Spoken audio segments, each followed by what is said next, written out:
its housing policy with a week to go to the general election.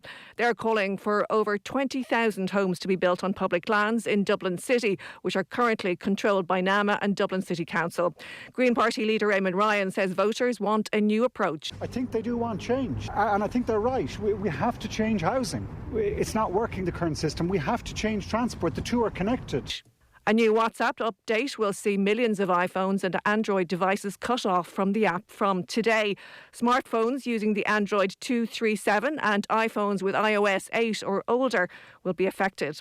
Irish Independent tech editor Adrian Weckler explains why the decision was made.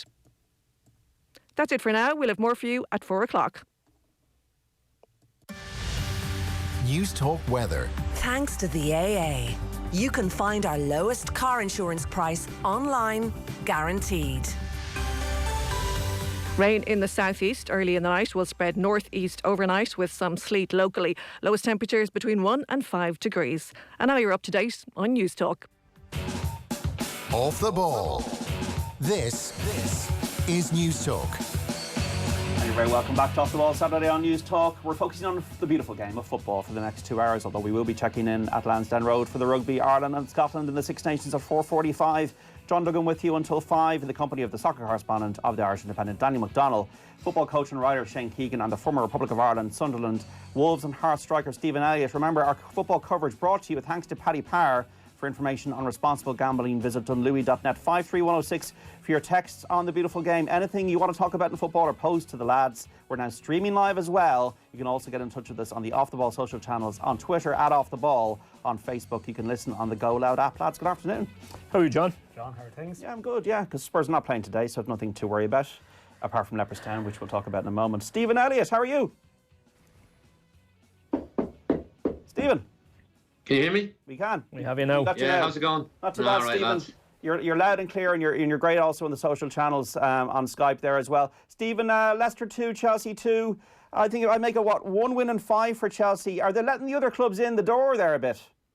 I think so. I think obviously the teams below both Leicester and Chelsea today will be looking at that result. I think it's not the worst result. Man United playing Wolves later on as well. They'll be eyeing up that last Champions League place. So it was a important equaliser for Chelsea to get late on, and that's probably the only thing really at the top to kind of play for is that final Champions League position with the top three seems to be kind of sewn up already. Yeah, Leicester, to be fair to them, it was a pretty tough blow during the week losing that League Cup semi-final to Villa. They bounced back well today. I know they conceded twice, but I'd expect they'll be okay. They'll need to really collapse not to make the top four. But Chelsea, if United, Spurs or Wolves win, they'll be within 4 points of them.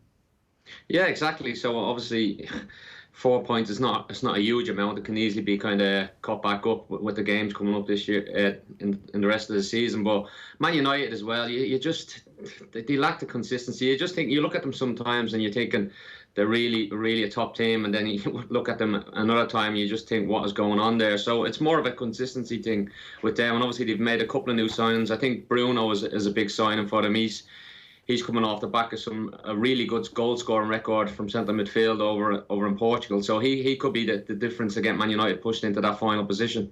Josh Adams has scored 2 tries for Wales against Italy. It's half-time in Cardiff in the first of the Six Nations games.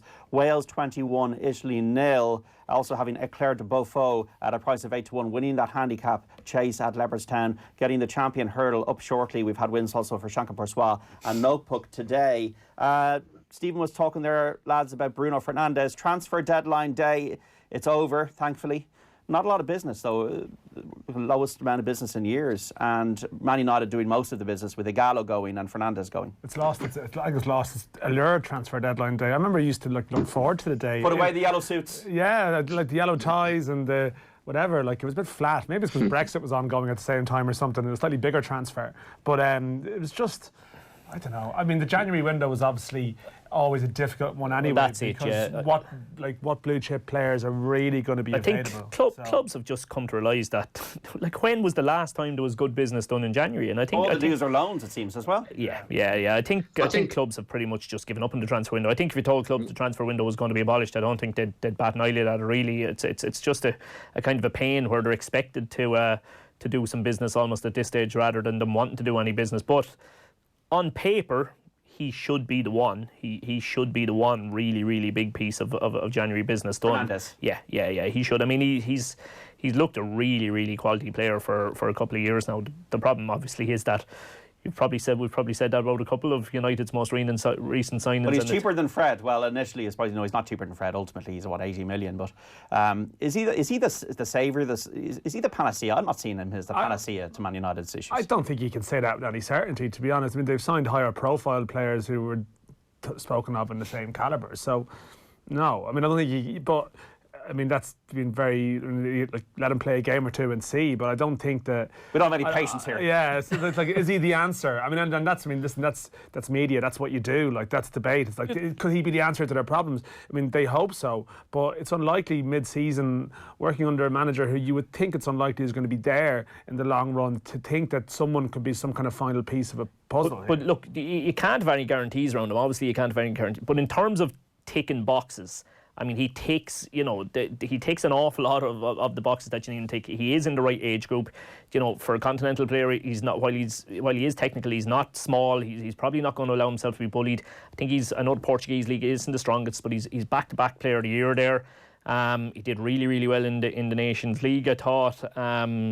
He on paper he should be a great signing. It's just whether the Man United hoodoo that kind of exists around their signings at the moment brings them down. Stephen? I think, Shane, I just think sometimes, like, you look at over recent times, big players going in at Man United, they were going into a really top quality squad, so they kind of had that bedding in period where there wasn't as much pressure on them, because obviously they had other quality around the squad. I was listening to Jaap Stam actually this morning on Soccer AM talking about when he went in, when the big players would come in, they had that kind of bit of period where there was other good players around the dressing room, so there wasn't as much pressure. But I think with the way Man United are at the moment, there'll be a little bit more kind of eyes, so to speak, on Bruno, and there'd be a little bit more expectancy out of him, like, to kind of produce. So that's added pressure in itself. And I think, listen, his record's been really good, as Shane kind of alluded to there. But it's going to be, if he hits the ground running, he could be the difference, like I mentioned earlier on. But it's big pressure for a lad that's not played in the Premier League to come in and try and kind of make such a big difference. Do you think, Stephen, is he signed with the longer term ambition being that Pogba's out the gap and he's in there to replace him, or could United end up with a midfield with both in a minute?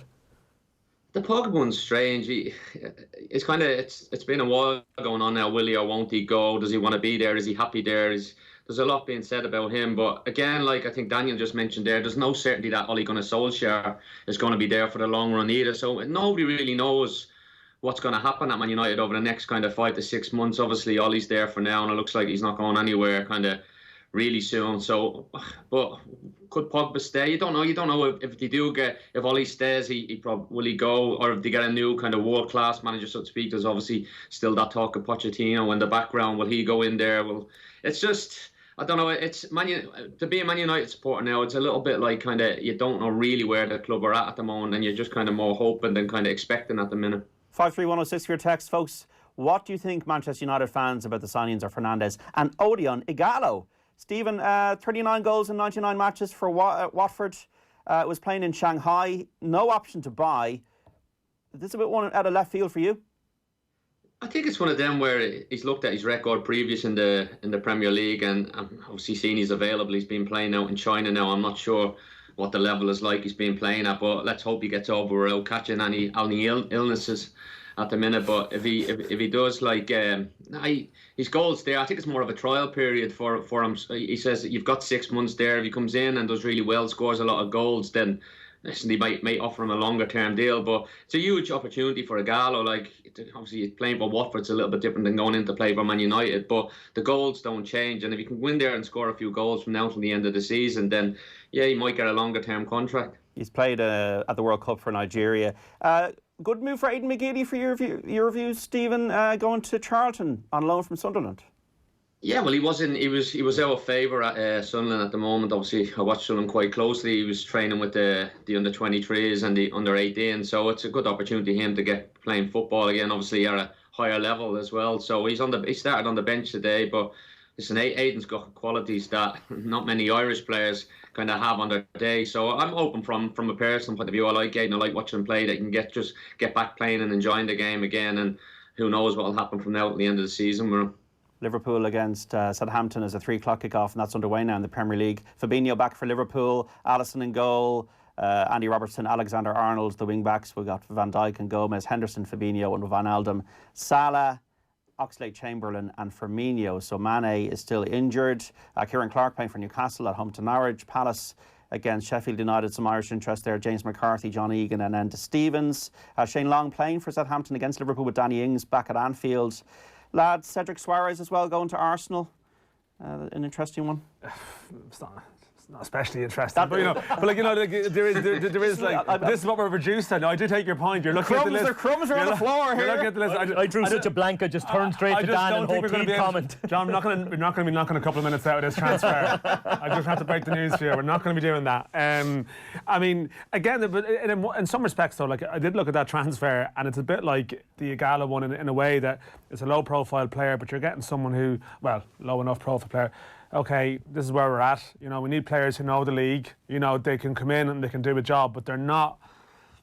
They're not players that are going to they're not going to excite fans, but it's just about squad building or whatever it might be, just to give you numbers or bodies. And you've been in that position, I'm sure, Shane, where you get a player in rather. But naturally, we think that to play for Arsenal or Manchester United, like there's a standard that goes with it. But sometimes it's not. As far as like he's been around the Premier League, he's reasonably well regarded. They have a problem in that position. You know, they've 1 or 2 injuries defensively, so I mean it's fine. It just plugs a hole, doesn't it? I think it's nearly more interesting almost to talk about transfers that didn't happen in the window. Like obviously two of us are Spurs fans. Danny Rose is gone, which is good. Danny Rose is gone. That will help the mood in the camp. Eriksen is gone. Bergwijn did come in though for Lo Celso made permanent for this is Tottenham we're talking about. Yeah, you again though you have to wonder how they weren't able to pull something off at centre forward. You really, really would. I mean, there was a bit of rumour floating around that they tried to hijack the United move at the last second and get a Gallo in themselves. I mean, even, I know, as you say, you're not really going to get a high-profile name, particularly Spurs' problem, as we know, has always been that anybody who comes in sees themselves as inevitably playing second fiddle to Kane. But, I mean, surely, you look at the likes of Giroud, I know it would have been a mad one, but is there not somebody they could have brought in? Because having watched Spurs a lot recently, we just look completely toothless without a proper centre-forward there. We're just watching the closing stages of the champion hurdle here at Leopardstown. Honeysuckle! Yes, Honeysuckle's won. Just wins from Darver Star in second at a big price and Petit Mouchoir. Now I do know Johnny Ward, who would normally be sitting here, would have had a bet on Darver Star at around 33-1. If that had won, he wouldn't just miss this week; he'd miss next week, miss the rest of the year. And I don't know what the situation is like now. Get a right run of gigs. But there's going to be a run on very bad Only Fools and Horses impressions around Leopardstown later on. If that should have told me that before the start of the race. I'd have grown me interest. Yeah, Honeysuckle made hard work of it, but. Well, the ground looks quite holding there at Leopardstown. So 11-8 favoured it was earlier on. Honeysuckle, Henry de Bromhead, Rachel Blackmore, Petit Mouchoir also ran very well for the same stable. So effectively it's gone as we would have thought it would have been. Chacun pour soi winning, Notebook winning, another Henry de Bromhead winner, and Honeysuckle has to go now for the champion hurdle, you have to think. I don't know, the grounds were decent enough there today because 1 or 2 horses were pulled out as non-runners, so that probably wouldn't be our optimum conditions maybe. So champion hurdle with a bit of dig in the ground in the first day, you'd think they'd be tempted all right, but I mean it was a handicapper that was a fast finish in second as well, so the form you could question. Sharjah very disappointing. Yeah, that was the disappointment of the race, but yeah, there you go. You've got the Ladbrokes hurdle as well at 3:45. This is what 23 runners in this. Johnny Ward, Build Me Up Buttercup was about 13-2. That's the each way selection. Johnny Ward, Build Me Up Buttercup. We've already told you here on Off the Ball Saturday that Chacun pour soi was a certainty, is a machine, would win, has won. So we just, don't give out if we're, tipping other horses that don't work. we can't just, live off our successes. We have to embrace. I've been living off my successes for all of my life. Now, talking about successes, the FAI. Beautiful segue. That was an award-winning segue, Beautiful. Well, Daniel, are we now officially in clean state territory? No, of course not. But I mean, we're getting there. But I am wary. The history, and not to be sceptical about it all, but it's about sort of approaching everything with your eyes open. I mean, the history of Irish football is littered with false dawns as well too. I mean, if you were to look back on the coverage of and I have looked back on the coverage of around 2004 when John Delaney came in, and there was an issue around that time with slightly before my time in terms of reporting, or just coming into it around then, but there was an issue with like Sports Council, capital funding around that time, and a suspension, and there's a lot of stuff written then about a new dawn, and this is a new start for Irish football, and I think some people have to look back on it. They would like if the archives could disappear. So some of the language during the week, as well, this is amazing day for Irish football. I understand, because people are battered and bruised and have taken a lot of pain over the last while, that people are desperate to cling on to some good news story. So you just have to, we have to sort of have to strike a cautionary note and say, well, let's see how it plays out. But on the face of it, they did get a good deal. There is no doubt. On the face of it, there are people in there. Roy Barrett in particular, I wrote about today. Roy Barrett was a key figure in terms of constructing what is a very attractive deal. I do think that government and people in authority have listened to things that they've been told in the last while, and certainly in this studio and generally would have been massively critical of Shane Ross and generally the attitude that the state and people in authorities had when they ignored warning signs that they were told about. You have to be critical of that, but I do think they have started to listen, and some of the changes that have been brought in with these reforms now that have been made conditional to this deal, it really is going to lead to a version of reform where a lot of people who've been around for a long while are going to have to slip out of the FAI scene. Now, in some cases, I think there's going to be some unfortunate collateral damage. I think some people who might have done some good work over the last year might have to step away. I even read today in places that there's deep unhappiness over it, that some of these people, including the new president, Jerry McInerney's in the firing line, and other people who've been around for 10 years. But I have to say, and it's no, with all due respect to these people, but this is all conditional to a deal that needs to be done to save Irish football, and there's no argument to construct that people are worth saving when this is the deal that's the other end of the table. So I am encouraged by it without necessarily sort of wanting to jump up and down and declare it as a bright new dawn. Is this the genesis from the government towards the FAI? Have the suits smashed the Blazers here? Well, that was a line. That was some of the language in a couple of during the week. Suits 1, Blazers 0, and I get where it's coming from, but it's, again, it's just.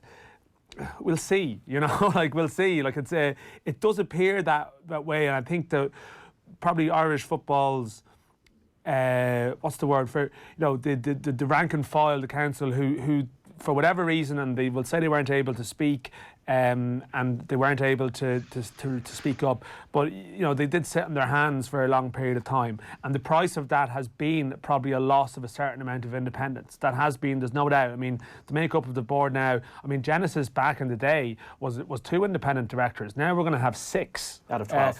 So 50% of the board is independent. So actually, and it will be chaired by an independent person. So people within football constituencies are effectively not able to make up a majority for a board decision. There's going to be a massive outside influence that wasn't there before, but that is the price that has been paid for running things so badly, or allowing things to be run so badly, or whatever way you want to phrase it. So I think we'll see. It doesn't necessarily always have to assume that the independent directors are all going to be suits, or of a particular profile. But I think in the short term, what's to say, down the line, that an independent director isn't someone it's an ex-player who's moved into the business world or whatever it might be. You know what I mean? It's always an assumption that they're going to be all sort of faceless corporate figures. But in the short term, there's no doubt that to a degree that's what they needed in those roles, just to steady the ship and bring in expertise that wasn't around the board table before.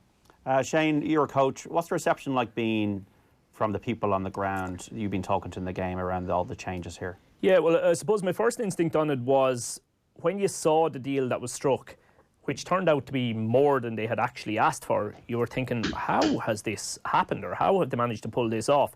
And it's kind of only in the last 24 hours, reading Dan's piece this morning, reading a John Fallon piece as well, where you see the stipulations that are attached. It's now become clear that they've gone with this fantastic deal because they're saying, we're going to throw all these stipulations on us, stipulations that normally probably wouldn't get through, or probably there'd be, too much red tape to allow that. ECB. Too much red tape to allow that happening. But the money is so big that all those things, I would have sat here 6 months ago and said, this needs to happen, this needs to happen, this needs to happen, but none of those things will happen because it's turkeys voting for Christmas and there's no way all this thing can happen.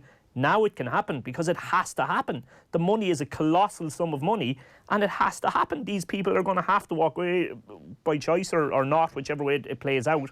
But that's why the money being put forward is so huge, because they're just going to be root and branch that cannot be... people cannot come out against at this stage. In terms of anybody that I've spoke to, I'd maybe slightly speaking out here, right? But I'd flip Dan's one a little bit. So Dan says that there's some people going to suffer kind of almost part of collateral damage. You know, some good people there that are, because there's any sort of association with what's gone on in the past, they're now gone. I mean, there was a line in one of the pieces that where the staff are now safe, those who have been volunteers are now all gone. And you're losing some good volunteers. On the flip side, I think there's so much change going on at the moment that I think they do have to have a really forensic look at the staff as well. Oh, I think that's happening.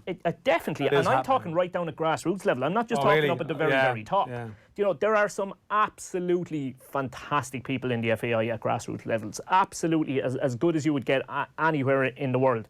But equally, as the same as there is in any organisation, there's a lot there that are in a role a long time and are kind of just plodding along. Like, to my mind, you know, if you're a regional development officer in a certain area, you've got to spend night and day being the best person you can be on the ground for that county. And in some counties, they've absolutely got the right person for that. In some counties, they haven't. And I don't think it should just be taken for granted that everybody at grassroots level is now safe, woohoo, for them all. Yeah, it's actually, listen, that's an interesting way of looking at it. And I mean, Jerry McInerney did touch on something last week that, you know, sometimes we complain, and I complain, and other people complain about, there's a lot of people on council who've been there for 20, 25 years. But in some respects, that's because even new blood haven't been able to come through or haven't felt able to come through. I think there's been a general comfort zone that's existed there, and that's like, there's a lot of people in long-serving positions. I don't know how you go about doing what you say. I mean, it's almost like you're talking about almost like a performance review of like every employee or something. What is going on further up the chain, and there is no doubt that this is happening, is that maybe the higher paid FAI staff who've been there for a long time, not necessarily all there for a long time, but that they are sort of synonymous with the old regime. And again, like everyone who's had to walk or fall on their sword to a degree, they will all say, well, we couldn't do this or we didn't know about that, and that's fine, but it's what they represent. Yes. And that's a battle that they really probably can't win. So there's a lot of changes, but there's a very fair point you raise about on the ground as well that you do, but I think that's probably going to be a few steps down the line, I would have thought. It's 1-0 to Watford against Everton, the Z-Cars game, I call it. Adam Messina with the goal. Stephen Elliott, do you see this as a new dawn for Irish football? Also, during the week we had more proposals on the All-Ireland League. James McLean has come out in favour of it. Would you be in favour of that? I don't see why it wouldn't be a bad thing. I think commercially it'd probably be better than the way it is at the moment. I think there's more scope to kind of get more interest in the league, both obviously in the Republic and in the North. And I think if it all came together, I think more people probably would be willing to kind of sponsor it was, and I don't know, but there's a long way to go before obviously you get everybody on board. I think it's not black and white. I don't know the total ins and outs and what needs to be kind of get done to kind of get that in place, but obviously there's people behind the scenes working really hard to kind of make this a viable option. And for me, if it did come to that, then I don't see it being a bad thing. I think it would be a good thing. I think it'd create more rivalry in games, and I think you get bigger crowds at the games, and again, with the bigger rivalries and the bigger crowds, you then get more money coming into the game, which is ultimately what is needed in this country, because the more money, then the better the game can kind of develop. And that's obviously, come back to what you were talking about there, I think you need the right people in that are in charge of like where this money is going. And I know you're speaking there about obviously the money coming in and the stipulations about certain people who have been in roles can't be there for this money to kind of be given over, and I don't think that's a bad thing at all. I think everybody, it's like any business, if the business isn't kind of being run properly, then you have to clean it out. You have to go through every last little kind of detail that's possible and have a look at who's doing what types of jobs, and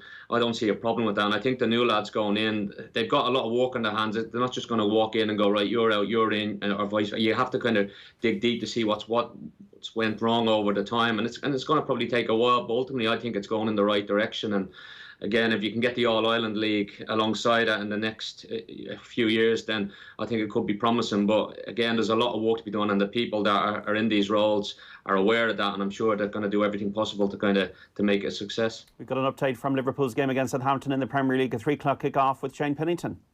It's Liverpool 0, Southampton 0. A good start though from Ralph Hasenhüttl's side here. They're looking particularly dangerous down this right-hand side with the pace of Moussa Djinepro, and at Liverpool on their right-hand side really is their only threat so far from Trent Alexander-Arnold. A cross that got caught in the wind, nearly caught out the Southampton goalkeeper Alex McCarthy, but just cleared the top of his crossbar. No real chances though in this game so far. It's Liverpool 0, Southampton 0. And let's get an update now on what's been happening at Vicarage Road. Watford against Everton with Andrew Treal. Watford 1, Everton 0. It remains. Massina's crisp left foot are the difference between the two sides. Everton have had a couple of threatening attacks since then, but Cathcart and Holebas, the Watford centre-backs, have used speed and anticipation to intervene. Delph did have one really good 40-yard run at the heart of the Watford defence, but just as things were getting interesting, he gave the ball away. So it's still Watford 1, Everton 0. I'm calling this the 15-pointer. West Ham against Brighton at the London Stadium. Guy Swindles. West Ham 0, Brighton 0. Brighton, though, continued to create the best chances after Aaron Moy headed wide when it was easier to score in the second minute. In the 24th minute, Trossard was one-on-one with Fabianski. The West Ham keeper stood tall, though, and in the end it was a half-hearted shot that Fabianski pushed away comfortably. But what a good chance. West Ham have had their moments too. They've attacked and caused problems. A succession of corners, but no chances in the same league as Brighton's as yet. Souček's header saved by Ryan the closest. West Ham 0, Brighton 0. Now, Daniel, on the All-Ireland League, the IFA were kind of opposed to this at the end of last year. Any chance of them softening their stance in your view? Well, see, what's happened now is that I think what we're seeing is there wasn't an original plan for an All-Ireland League, which was a full merger. It was a 14-team league, although they were open to different formats, and it would be permanent, and it would be, you know, an actual sort of top division made up of teams from both sides of the border, and then, you know, a regional structure below, whatever. IFA were very much against that. So what we're seeing now is a form of negotiation, a protracted negotiation, where the big concern, well, one of the big concerns, I mean, I think ultimately, identity was a massive issue for the Northern clubs, but also as well, there's this issue of European places. At the moment, between the two leagues, there's, well, when Northern Ireland get their 4th place back, which they should be 8 places between the two sides. That's massive money. Like, you know, the lowest amount you can pick up is something like €240,000, and you know, Champions League teams get more. And naturally, if you were to bring two leagues together, you would only have, you would think, 4 places. So where things have gone now, and why the IFA have continued to engage with Kieran Lucid's people, is that you're looking at some kind of compromise angle. Now, whether that's even going to be approved, it's a matter of debate. But, for example, one idea that's taken a lot of traction now is that you'd have a split season. So for half the season, the two leagues would almost proceed as normal, but in a shortened version. And the finishing places within that would decide the European places, i.e. you'll have your League of Ireland champions and go into the Champions League and the 3 other teams. Well, there's obviously cup competitions and so on, but same north of the border as well. And then the rest of the season would be an all-Ireland competition. So this would become a new calendar. Now, I think that needs a bit of work. I would have slight reservations about it, but it may well be that to get this idea off the ground, you may almost have to accept a compromise. And the language that was being used during the week is, if you talk about that, you know, the gold option being the original one that they proposed, it may well be that you have to look at sort of a silver or a bronze, you know, that it's not what you saw initially, but you might have to go for just an option or two down. And the hope would be, whether that hope would be there from all parties, you could question. The hope would be that it's almost, you know, it kicks off and then people realise it removes some fear factors or concerns that might be there, and it might be a step towards, you know, a proper, you know, the proper version. Now, my only fear would be that if you don't have European places on board for this or on offer for this competition, then are you in danger of diluting it? People say it's not working and they use it to go back to where the things they were. Like, it needs to have real meaning. People go back to cross-border competitions before and they say, well, they didn't really work, you know, where was the crowds or what happened, or people got tired of it. It didn't define people's years or seasons. It was bonus. You know, it didn't necessarily have like that massive tension and implications involved. So they have to work at it. But I think the IFA are more curious, but still, you know, there's a lot of things to fall together, and naturally, if you go for a half a half version of it, then maybe the sponsorship and commercial and the monies that people thought would be available earlier, there's going to be less of that around. That would be really, really frustrating, because like the way you're describing, to use your knowledge on it, the way you're describing, like to my mind, unless it's the gold standard, it isn't going to work. Like that's a fear. Yeah. And yet you're right. Maybe the silver standard is the only one that can get through. But then, how far do you bend here? You put something through that inevitably flops, and then everybody says, people look for reasons. Yeah, exactly. No, told you it wouldn't work. But well, that's not exactly what we were aiming to do. But you wouldn't let us do what we were aiming to do, so we had to go with your version, and that's why it didn't work. Like, I think Lucid has said that he does feel that the Northern stance is kind of softening around. I think so. Right? Yeah, I think so. I mean, I think the ideal world would be if UEFA in some way were able to play ball and, I don't know, I always thought, could you retain the domestic cup competitions and, European places from that, and then it's not so much of a dent. But I can understand other leagues in Europe and I'm going to look at this precedent and say, why is the island of Ireland being treated differently? But I do think like UEFA are key and steps in football are key. That the idea, I mean, this is such an unusual idea now because leagues don't merge. There was a female, like the Women's League in Belgium and Holland did, but there's no real European precedent for like a proper merger. But where things are going with the broader Champions League, and if that becomes, a bigger deal or a more exclusive deal, that smaller leagues and federations might have to look at these concepts, and then maybe the identity angle that goes with an All-Ireland League that you can't avoid, the optics of it. What does this mean? Is this threatening, the status of the Northern Ireland national team? And I do have to understand where some of that fear comes from, and they fear they might be swallowed up, and they don't have the money at the moment that would be available at the top clubs down south. So you have teams who at the moment are challenging for leagues and all that excitement suddenly come down and they're like, well, you're happy to play for fourth or fifth or something, and that's difficult. So you have to produce something that makes that worth it to them. I think they're very impressive people that are behind it. They've done their homework. They have if you ask a question, they have a response to that question. There's Dutch company involved, yeah, Hypercube. They have a follow-up, and they have a follow-up. It's not just sort of like, here's a load of it's not waffle stuff. No. So very good, John. But there is stuff behind it, but at the same time, it's inevitable. There's a hypothetical aspect to some of what they're producing, because they can't activate some of these so-called sponsorship deals until they have a firm proposal on the table. So there's like a chicken and egg aspect to it all. Was there a bit of backlash in terms of when the meeting was held up north as well? Some games. Daft, like there was scheduled, but like Linfield and Torn were playing, and they haven't So that's only going to increase their feeling that, well, we're the lesser. We seem to be the lesser entity in this thing. Yeah, I think there has been some mistakes with that aspect of things, and they would argue that the games are restructured and rescheduled, and they had planned to come this week, and it's just an unfortunate case of timing. But I wouldn't judge it by public meetings. Like, public meetings are one thing. Like, it takes a lot to energise people to go to like a public meeting about something. Like, even in this, in this country with protests and stuff, like there's a lot of reasons we could have gone to public meetings and people just don't go to them. What they want is a tangible thing on the table almost to vote on. And that's what we need to get to. We got a goal at the London Stadium, West Ham against Brighton with Guy Spindles. West Ham 1, Brighton 0. It was in the end a set piece that got the Hammers the goal that some of their players deserved. It was Snodgrass with a fine delivery, and Diop up from the back, poked forward, beating all the defenders to place the ball into the back of the net. Brighton have only themselves, though, to be blamed for being behind. They've missed 3 golden chances. West Ham 1, Brighton 0.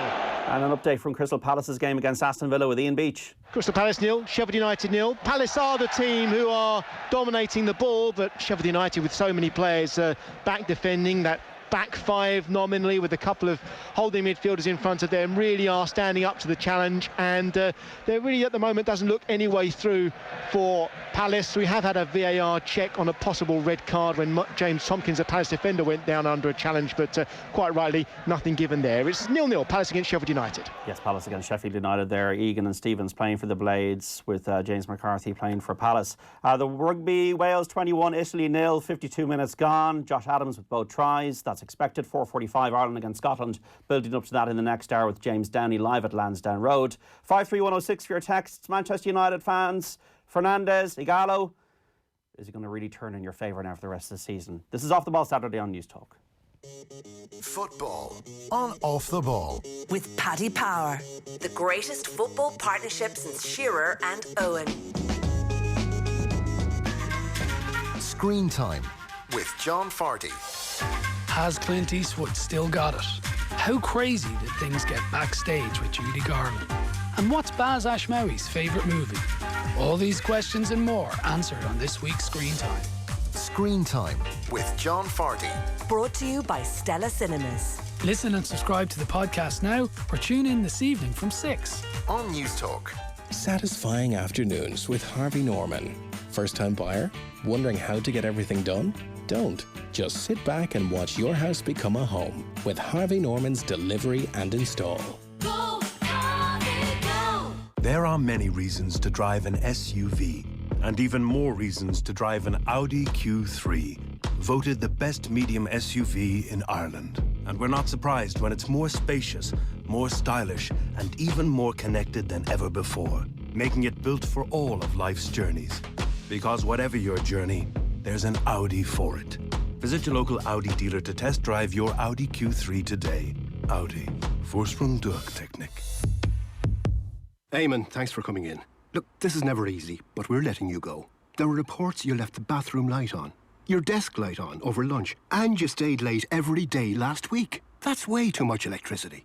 Don't go overboard to bring down your business's energy bills. Talk to Energia today about our energy efficiency upgrades and fully funded lighting solutions. Our range of grants and finance options could mean big savings for your business. Go to energia.ie/business to find out more. Energia, the power behind your savings. Terms and conditions apply.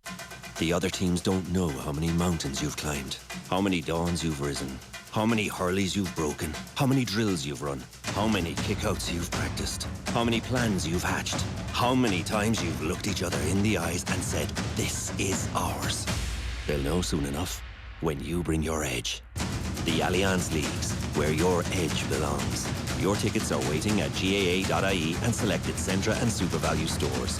GAA, where we all belong. Winning the Six Nations requires more than strength and skill. It demands insight and expertise. Exactly what you'll find in the Sunday Times. With Ireland taking on Scotland in the Aviva this weekend, make sure you read our comprehensive coverage. Pick up your copy of the Sunday Times or subscribe for €5 a month at thetimes.ie/join.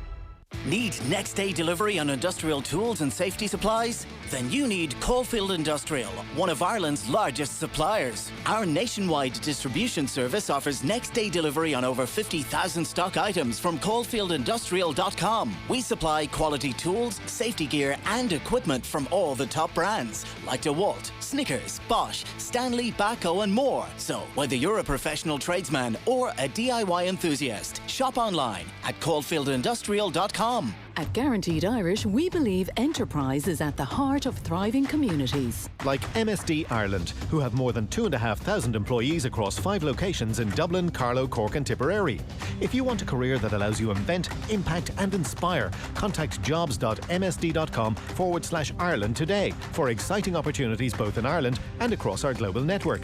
Guaranteed Irish welcomes companies that are altogether better choices for our communities. So look out for it. GuaranteedIrish.ie. Altogether better. Switch to Sky Broadband now and come home to ultra-fast speeds of 1 gigabit and our best ever Wi-Fi. So online gamers can set records in the attic, while chefs stream inspiration in the kitchen. And movie lovers can lose themselves in the living room. To switch to our best ever broadband from just €35 a month for 12 months.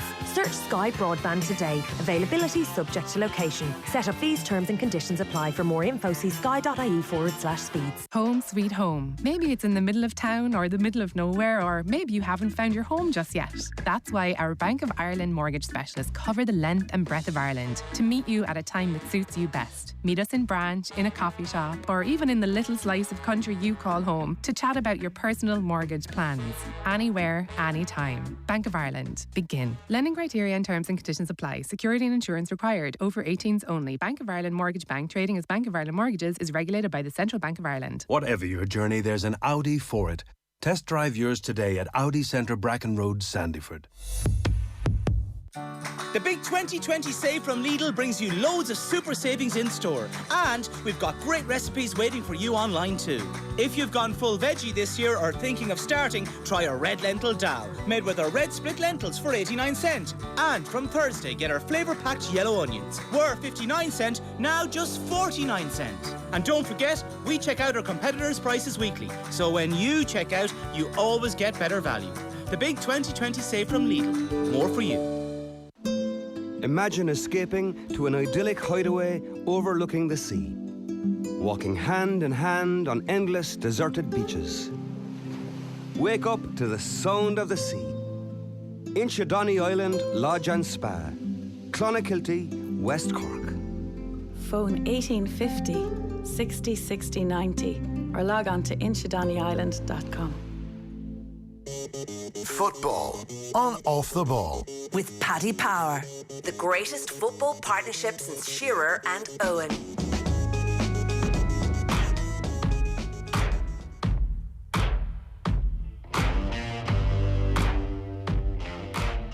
It's with Ericsson, clips the ball out right to Aurier, plays it to Dele Alli, and Dele Alli with a brilliant finish for Tottenham Hotspur. That's a fantastic goal from Dele Alli, and Tottenham taking the lead. Drills it across, comes the ball, no, smashed into the back of the net. What a goal from Kevin De Bruyne. 90 seconds gone, and Manchester City are in front. Scintillating football from the visitors. What an unbelievable start to this game, from one end of the pitch to the other. Now, this is Off the Ball Saturday on News Talk. John Duggan with you through to 5 o'clock, focusing on football. We've got a goal. Bournemouth against Aston Villa. Peter Hood.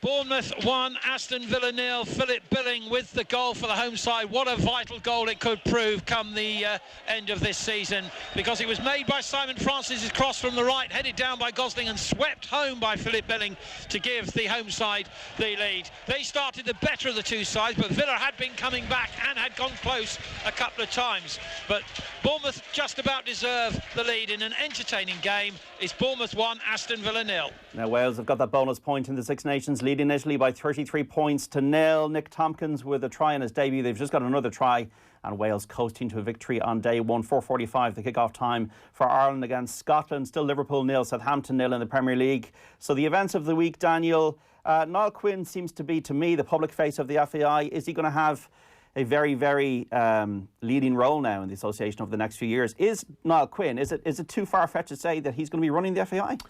Well, I don't think it's too far-fetched to say that he's probably going to be running, could you describe it as like football policy or whatever, however you want to phrase it. Now, it is meant to be for 6 months, but it is weird that you talk about bringing in these reforms as you did earlier on, and I mean, there needs to be some continuity of some description, and you just imagine that some of those people that are there might fancy being around for a period of time. I mean, I guess the likes of Roy Barrett, who's, independent chair, I guess there's no reason why he won't be around for longer than sort of beyond the AGM in the summer, but you would think so. I mean, just hearing some of the language and what Niall Quinn is speaking about, I mean, if you're going to send someone in there and say, well, you're going to have to look at improving the League of Ireland and all the stuff that was in his initial press release, I mean, that's not really a 6-month job and then you hand it over to someone else. I mean, I guess the key appointment is going to be the full-time CEO. And I mean, Gary Owens was brought in, as in an interim role. I don't know. Maybe it's a football adage, like someone who's in the caretaker position is always best placed to get the job if they're doing really well. But he's a sort of Gary Owens is sort of a senior enough administrator. It depends what type of face they want to actually have that role, but there's no doubt that Quinn is going to be a key force. Like in terms of the football side of things, I do think that there's simple financial restructuring and stuff that's going on, that this is presumably where Gary Owens and his expertise comes in, and the other people on the board, the independent directors who are in that line of work. But in terms of being the face of the FAI and for footballing decisions and getting people in a room and having meetings, I mean, there's no doubt already that I think Quinn's been involved in quite a bit of that and will continue to be. Yeah, I believe I think he might have held a meeting with grassroots staff last week up at Abbottstown, where the general gist of the conversation, I think, was the need to try and pick up morale amongst the staff and to create a bit of togetherness and unity amongst them all again. And I believe he spoke quite impressively, and they were reasonably pleased with what he said. Obviously, the important thing for them to see is follow through. But that said as well, talking to one or two who are working at a reasonable level in there, they got direct phone calls from Roy Barrett where he just looked to shoot the breeze with them and pick their brains on what they felt was doing right and where they could improve and all that, which is interesting to hear from a fella who would have been so busy with the bigger picture that he was still able to pick up the phone and chat to people as well, you know. So it looks like it's moving in the right direction. Stephen, Niall Quinn, I believe, was there at Sunderland when you were there. He was, yeah. And speaking of Niall, I think his role now in this in the establishment now, I think it's a really good one. I think the way Niall is, when you're in his company and when he speaks about stuff, the thing you notice about, he's very positive about things. He's upbeat, and he kind of makes people want to help him. And I think that'll be huge going forward, to getting people that may not have been with the FAI back on side. And like you mentioned there, and he's speaking to the grassroots people. If some of these grassroots people who may have lost hope, lost faith and trust, I think there's no better person for the job to get all these guys back on board. And listen, Niall will work hard in the role. There's no doubt about it. Every time he's everything he's done, he's worked really hard. And even during my kind of shortish spell working at him when he was at Sunderland, he was always really good around the place, and there was always a really kind of positive feel. And even when things weren't going too well, before Roy Keane came in as manager, he still he had that presence about him to keep everybody positive, and that's going to be a huge thing going forward over the next couple of years, to get that positivity running back through Irish football again. And I think appointing Niall has been a really good thing, along with the other lads. And for me, I'm going to look at it. Obviously, it's not going to happen overnight, but I think it's all the guys that have gone in there is a really positive thing. And as long as they kind of back up all the work they say they're going to do, I don't see how it can be a lot better than what it has been. Was he revered up in Sunderland? I know as a player he was, but when he finished as a player, when he started working as a chairperson there? Yeah, listen, he's a god in Sunderland. Like, he asked anybody around here, even at times when he was chairman, there was kind of questions asked him, but there's no doubt, and he's a people's person. The people of the city when he speaks, people listen, and that's the effect I think he will have in Ireland as well. When he's speaking, there's going to be people listening to him, and he doesn't say stuff for the sake. But I think when he does speak, he has a lot of thought. He does speak with people, and it's not just kind of waffle, as you said earlier on. I think there's a lot of substance to what he's talking about, and I for one will be backing him, and I'm looking forward to seeing what lies ahead in the future with him and the other guys gone in. I think the big thing that needs to happen, there's still, because Niall Quinn and Roy Barrett and Gary Owens were involved in this visionary group last year, that didn't inspire with the document that they produced for the direction of League of Ireland. There's a sort of certain irony to the situation at the moment, because I think there's still a lot of scepticism that exists within sort of the League of Ireland community, for want of a better term, towards Niall Quinn and his group. And while they've come in, and I gather they've held meetings with, as you mentioned, as Shane alludes to, they've been speaking to staff and various people. If they are going to be, and it does seem that they are going to put the League of Ireland very to the forefront of what they want to do, I think the big thing that Quinn and his group need to do is to actually get in with League of Ireland clubs directly and people involved, and just thrash it out. And if there's any questions they want to ask or any reservations they have or they hold, I think they need to deal with them head on. I have anecdotally heard that Quinn doesn't necessarily want to meet with all the clubs. He wants to meet with a delegation, but the politics of the League of Ireland is such that it's very hard to get a delegation that represents everyone, because there's so many interest groups pulling in different areas. And already they were thrust into something with the First Division, which I don't think we should go into now because it'll take us off on a tangent. But the fact is that there's, they possibly have the power to be the most powerful front men, spokesperson for League of Ireland that they've maybe ever had, in terms of dealing with sponsors and being able to open doors and attract in people who've never been interested before at a certain level. But to do that, they need the backing of the league behind them. And I don't think they've done enough maybe just yet, or something they have to do is to really convince people that, yes, we did have that document. Yes, they have to answer some questions about, links prior to that. There was a company called Red Strike, and Quinn has been asked about it again, and has said that they weren't a part of his group. But just stuff like that. He has to come out and deal with that, rather than realising that there's a lot going on with the league that they need to get on top on, and that's something they have to do. He's probably not a fine detail sort of fella, Niall. I think everybody needs to go to play to their particular skill set. I mean, as Sleeve says there, he's a great fella for bringing everybody together and all that kind of thing, and the fine detail probably needs to be left to others. To someone else, yeah, possibly so. Half-time, Liverpool against Southampton. Shane Pennington at Anfield. Liverpool 0, Southampton 0, but the Premier League leaders not having it all their own way here at Anfield this afternoon. In fact, Southampton have had some glorious opportunities that probably should see them ahead at half-time. Danny Ings has seen a couple of efforts well saved by Alisson in the Liverpool goal. At the other end, Liverpool's sole real chance really fell to Virgil van Dijk when he skipped past a couple of Southampton players, tried a little back heel that was saved by the goalkeeper, and then the rebound by Firmino was also well denied by Alex McCarthy. But Shane Long and also Højbjerg just before half-time missing more good chances for Southampton, and like I say, they'll be disappointed they're not in front at half-time. It's Liverpool 0, Southampton 0. It's 15 years to the day since the Keane-Vieira tunnel incident. I will be hearing about that in the next hour with John O'Shea, who was speaking about it yesterday on Off the Ball AM. Stephen Elliott, you were playing in the Premier League back then in 2005. Was that peak Premier League rivalry for you, Man United, Arsenal?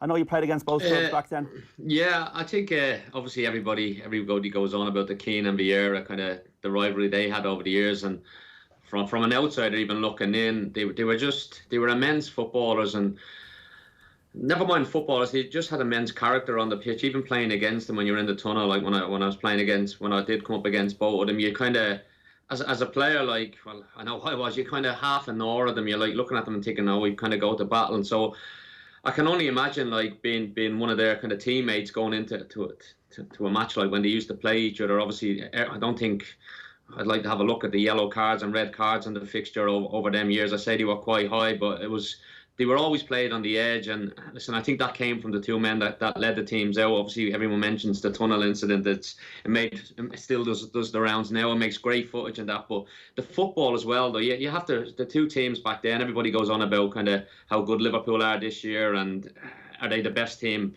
ever. But I still think you have to look at them two kind of squads at that era. Man United, the two teams were so good like that. It was always like an unbelievable game of football as well. The quality on the pitch as well as the intensity. There was some real quality there. Like I mentioned Keane-Vieira. There was other players playing, the likes of Bergkamp, Henry, John O'Shea dinking balls over keepers at Highbury as well. Like there was stuff that happened that you wouldn't expect to happen in them games, and I think the fixture must have brought out an extra edge in the players and an extra ability, and it was always the kind of, more often than not, the big name players that made the headlines in that fixture. And listen, it was a great time for the Premier League, and it probably put the Premier League on the kind of the real map, the kind of the foundations for what we're watching now. And listen, I don't think we're ever going to see the likes of that rivalry again. Stephen, thanks for speaking to us today. Speak soon. Cheers. Stephen Elliott there speaking to us on Off the Ball Saturday on News Talk. You've had some late goals, and it is half-time now between Watford and Everton with Andrew Cheel. Watford 2, Everton 2. Great fight back from Everton. Watford can hardly believe it. Messina gave them the lead with a low, crisp left footer into the far corner set up by Dale Lafou. Everton had the far greater share of possession. Richarlison spooned one great chance over the bar, and they were almost paying the price on half-time when Messina scrambled the ball in from about 2 feet off the line. And then he had a free header from a corner, Messina, to level the score right on the whistle. It's half-time. Watford 2, Everton 2. And also half-time between Crystal Palace and Sheffield United with Ian Beach.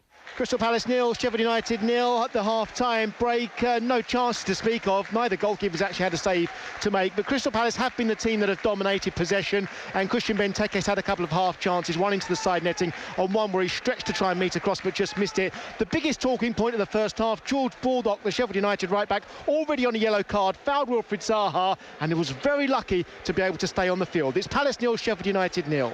Now we've got a late goal in the match in the first half between West Ham and Brighton. Where it's gone now, half-time, Guy Swindles. West Ham 2, Brighton 0. Sounds if West Ham dominated, but they didn't. Brighton should have been ahead in the second minute. Moy heading wide when it looked easier to score. There were also chances missed by Trossard, one-on-one with the keeper, and Murray. But in between times, Snodgrass's free kick was poked home by centre-back Diop, up for the free kick. That was on the half-hour mark, and just before the break, Snodgrass got a shot away, in off the bottom of Dunk's foot, into the back of the net, to make it at half-time. West Ham 2, Brighton 0. The Cherries are on top at the Vitality Stadium. Bournemouth against Aston Villa with Peter Hood. Half-time, Bournemouth 2, Aston Villa 0. The home side on their way to back-to-back Premiership wins, which will be very much appreciated when you're in the bottom three. The goals have come from Philip Billing on 36 minutes when Simon Francis's cross from the right-hand side was headed down by Gosling and swept home by the midfielder. They doubled that lead just before half-time when Pepe Reina saved well, only parrying the ball though for Ake to follow up and put the ball in the net. It was VAR checked, but Bournemouth deserve it. It's half-time, Bournemouth 2, Villa 0. And it's half-time at St James's Park. Newcastle and Norwich. Stephen Goldsmith. Newcastle 0, Norwich 0. The half-time scoreline gives a slightly false reflection of the game. Both sides have had more than generous chances to score. Norwich have had more of them. Pukki, the man you'd want to have a chance, was played clean through for the best of them, but he delayed a shot and Fernandes got back to tackle brilliantly. Almiron somehow headed wide from yards out for Newcastle. This a rebound after Krul had saved from Joe Linton. Half-time, Newcastle 0, Norwich 0. Now in the Championship, earlier on it finished Hull City 1, Brentford 5 into the playoff spots now. Brentford, Birmingham 1, Nottingham Forest, that's a half-time. Charlton 2, Barnsley 0. Fulham 3, Huddersfield Town 2. Leeds 0, Wigan 0. Middlesbrough 0, Blackburn Rovers 0. Preston North End 1, Swansea City 1. QPR 0, Bristol City 1 at half-time. It's Sheffield Wednesday 0, Millwall 0. And West Bromwich Albion 1, Luton Town 0. Up at Leopardstown, those days are gone. At 7-1 has won the big 2-mile handicap hurdle from Golden Jewel at 25-1, with You Raise Me Up at 22-1. Honeysuckle, Chacun Pour Soi, Notebook, the big winners of the Grade 1 races there today. Wales leading Italy 28 points to 0. 7 minutes to go in the Six Nations. Ireland kicking off against Scotland at 4:45. Off the Ball News Talk on Saturday. 53106 for your texts. Don't go away. Join that conversation. Text us on 53106. Texts cost 30 cents. At Lexus, we have always anticipated the future, relentlessly pushing the boundaries of beautiful design and innovative technology, so you're ready for what's ahead. Introducing the new Lexus ES. Our executive saloon combines powerful, self-charging hybrid technology with an exceptional driving experience and the luxury that you expect from a Lexus. Test drive the new ES at your Lexus retailer and choose from a range of flexible payment options. Lexus. Experience amazing. Start your story at Woodies with all Dulux 2.5 litre standard interior colours, 2 for €40. All flat pack furniture and bar stools, now half price. And pick up the Karcher K5 pressure washer, only €299.99. Save €100. Woodies, we're all homemakers. T's and C's and exclusions apply. When it comes to truly awesome entertainment, we're not playing around. Now, when you switch to Virgin Media, you can pick up superfast broadband and TV with Virgin Media Sport. All for just €55 a month for an incredible 12 months and €89 a month after that. The sale that leaves nothing behind, now on. See virginmedia.ie. T's and C's apply. See virginmedia.ie. New customers only. 12-month contract. Offer ends February 28, 2020. How do you approach an uncertain future? With a resigned shrug, or alert and ambitious to the opportunities it offers? At PwC, we think beyond the predictable. We champion creativity and agility. In a time of constant change, visionaries look for partners to enable transformation, for collaborators who see beyond the horizon. PwC. Think beyond. Imagine escaping to an idyllic hideaway overlooking the sea. Walking hand in hand on endless deserted beaches. Wake up to the sound of the sea. Inchydoney Island Lodge and Spa. Clonakilty, West Cork. Phone 1850 60 60 90 or log on to inchydoneyisland.com. Huh? Oh, don't mind me. I'm just a business person, going about my business. With my Free Now business account. Just doing some business. You know, you should really mind your own business. At Free Now, we're in the business of making business travel easier. Make the switch to a Free Now business account and enjoy automatic expense reporting, full visibility of your spending, and Ireland's shortest wait times. Visit free-now.com/make the switch to find out how much you could save. Are you looking to advance your career options with a recognised project management qualification? The Institute of Project Management has set the standard in project management education and certification for over 25 years. Our certified diploma programmes provide access to level 8 and 9 qualifications and globally recognised IPMA certification. Enhance your project management skills, acquire recognised qualifications and move your career forward with the Institute's guidance and expertise. Contact the Institute at projectmanagement.ie. The big 2020 save from Lidl brings you loads of super savings in store. And we've got great recipes waiting for you online too. If you've gone full veggie this year or thinking of starting, try our red lentil dal, made with our red split lentils for 89¢. And from Thursday, get our flavour-packed yellow onions. Were 59¢, now just 49¢. And don't forget, we check out our competitors' prices weekly. So when you check out, you always get better value. The big 2020 save from Lidl. More for you. Big brand sale now on at Curry's PC World. We've got unmissable deals on kitchen appliances from Grundig, Beko and Bosch. Massive savings on TVs from Sony, Samsung and LG. And the latest tech in laptops from HP and Chromebook. Save €120 on the Bosch 7kg wash machine, now only $369.99. And there's free delivery on all Bosch large kitchen appliances. Or get a free Google Nest Mini when you buy any Chromebook. We won't be beaten on price, so get in store or online at currys.ie. T's and C's apply. Across Ireland. This is the IMRO Radio Awards Station of the Year. This is News Talk.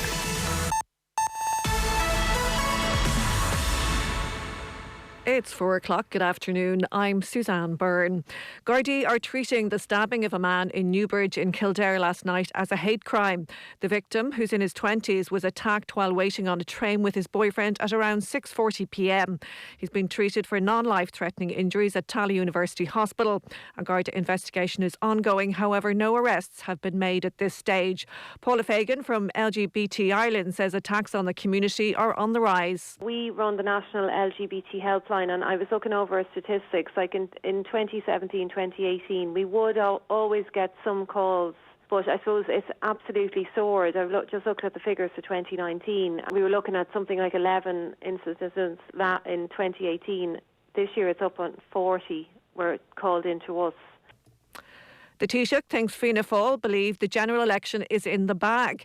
Leo Varadkar was responding to Micheál Martin's claims he couldn't be trusted to not go into a coalition with Sinn Féin. He pointed out that a number of Fianna Fáil TDs have already said they'd consider a coalition with Mary Lou McDonnell's party. Leo Varadkar then said that Fianna Fáil were displaying arrogance. There's quite a growing list of Fianna Fáil people who are gearing up for coalition with Sinn Féin. I think there's elements of Fianna Fáil who think this election is in the bag for them. They're probably measuring up curtains, appointing advisors and talking about bringing back Garda cars, and that's the kind of arrogance we're seeing from Fianna Fáil, and I hope they get a surprise next weekend. Fianna Fáil leader Micheál Martin, meanwhile, says it's still all to play for, despite his party's lead in the latest opinion poll. You remember the first opinion poll, and I said to you there would be many more, and they would vary, and there'd be different methodologies and all of that. As far as I'm concerned, there's a lot to play for. Clear to me even this morning, people are still making up their minds. What is absolutely clear is there is a clear desire for change and a change of government. That's very strong. Countries worldwide have been shutting down their borders to arrivals from China in a bid to contain the deadly coronavirus. Russia, Japan, Pakistan and Italy have already announced restrictions. Now the US and Australia are refusing entry to visitors who'd recently been to China. In the UK, it's emerged that one of the two people diagnosed with the virus there is a student at the University of York. The uni says the risk of infection being passed on campus is low, as it's believed they were not in contact with anybody while contagious. British public health expert Osman Dar describes what that means. A contact is defined as anyone that's been within 2 meters for at least a period of 15 minutes. Of course, you can also transmit by respiratory method, by droplets, by fomites, which is if the virus is on an inanimate object like a door handle. And a field in Germany has been named the EU's new geographical centre after Brexit happened last night. The point in a small village in Gadheim in Bavaria has been marked with a red and white pole on a boulder. The EU and German flags can now also be seen there. It takes over from Western Grund following calculations by experts in France. That's it for now. We'll have more at 5. News Talk Weather. Thanks to the AA, you can find our lowest car insurance price online, guaranteed. Rain in the southeast early in the night will spread northeast overnight with some sleet locally. Lowest temperatures between 1 and 5 degrees. And now you're up to date on News Talk. Off the ball. This is News Talk. You're very welcome back to Off the Ball Saturday on News Talk. John Duggan with you through to 5 o'clock. 53106 for your text. Building up to the Six Nations very shortly. But we've got a goal in the Premier League at the London Stadium. West Ham and Brighton. Guy Swindles. West Ham 2, Brighton 1. Brighton getting the goal back within 2 minutes of the restart. A goal West Ham won't want to see again. Fabianski flapping at a corner. He only ended up pushing it onto the back of Ogbonna's head, and that went in the back of the net for an own goal by the centre-back. West Ham 2, Brighton 1. Remember, our football coverage brought to you with thanks to Paddy Power. For information on responsible gambling, visit dunlewy.net. Goal, big one. Liverpool, Southampton at Anfield. Shane Pennington. It's Liverpool 1, Southampton 0, but the Saints aren't happy because just before Liverpool scored, they thought they should have had a penalty when Danny Ings went down under a challenge on the edge of the box. Liverpool then broke away themselves down the left-hand side, and a neat little move involving Oxlade-Chamberlain and Firmino found the former Southampton man on the edge of the box, and from 18 yards out, he lashed the ball into the bottom left-hand corner, giving Alex McCarthy no chance. It's Liverpool 1, Southampton 0. Wales 40, Italy 0 in the Six Nations. Josh Adams with a hat-trick now of tries. We can now cross live to Lansdowne Road and join James Downey ahead of the 4:40 kick-off between Ireland and Scotland in the Six Nations. James, good afternoon. Good afternoon, John. How are you today and how are the conditions? Not too bad here at all. It's a great day actually. Great, nice, lovely blue skies. Pretty flat. It was a little bit windy earlier on this morning, but that seems to have died off, and it's actually perfect conditions for some hopefully open running rugby. Have you been speaking to many people around the ground there? Everybody optimistic of a 30-point victory? Don't know about 30 points, but I'd certainly take it right now. But I think there's an air of excitement, all right. You know, I think it's a turnover. It's the start of a new era.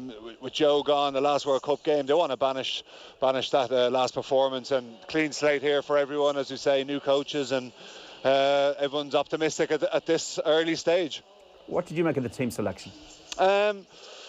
Look, I think he's kind of got to be smart in how he does this. I don't think he could have come in and made wholesale changes, maybe 5 or 6 changes, and I think that would have been a little bit too optimistic. I think 1 or 2 lads to blend in, give guys a chance as well, just to kind of really banish what happened at the last one, as I said. And I think it's just a case of these guys getting a good run, getting some confidence up, and not changing too much. Ultimately, you've got to see the bread and butter, the tournament and the money coming into the RFU is going to come from Six Nations and how you finish. Seeding has come into it too as well, so you can't all of a sudden make complete change and expect kind of just look down on those results and kind of go, look, it's fine, but these guys are coming on. You've got to start now, and you've got to get the win.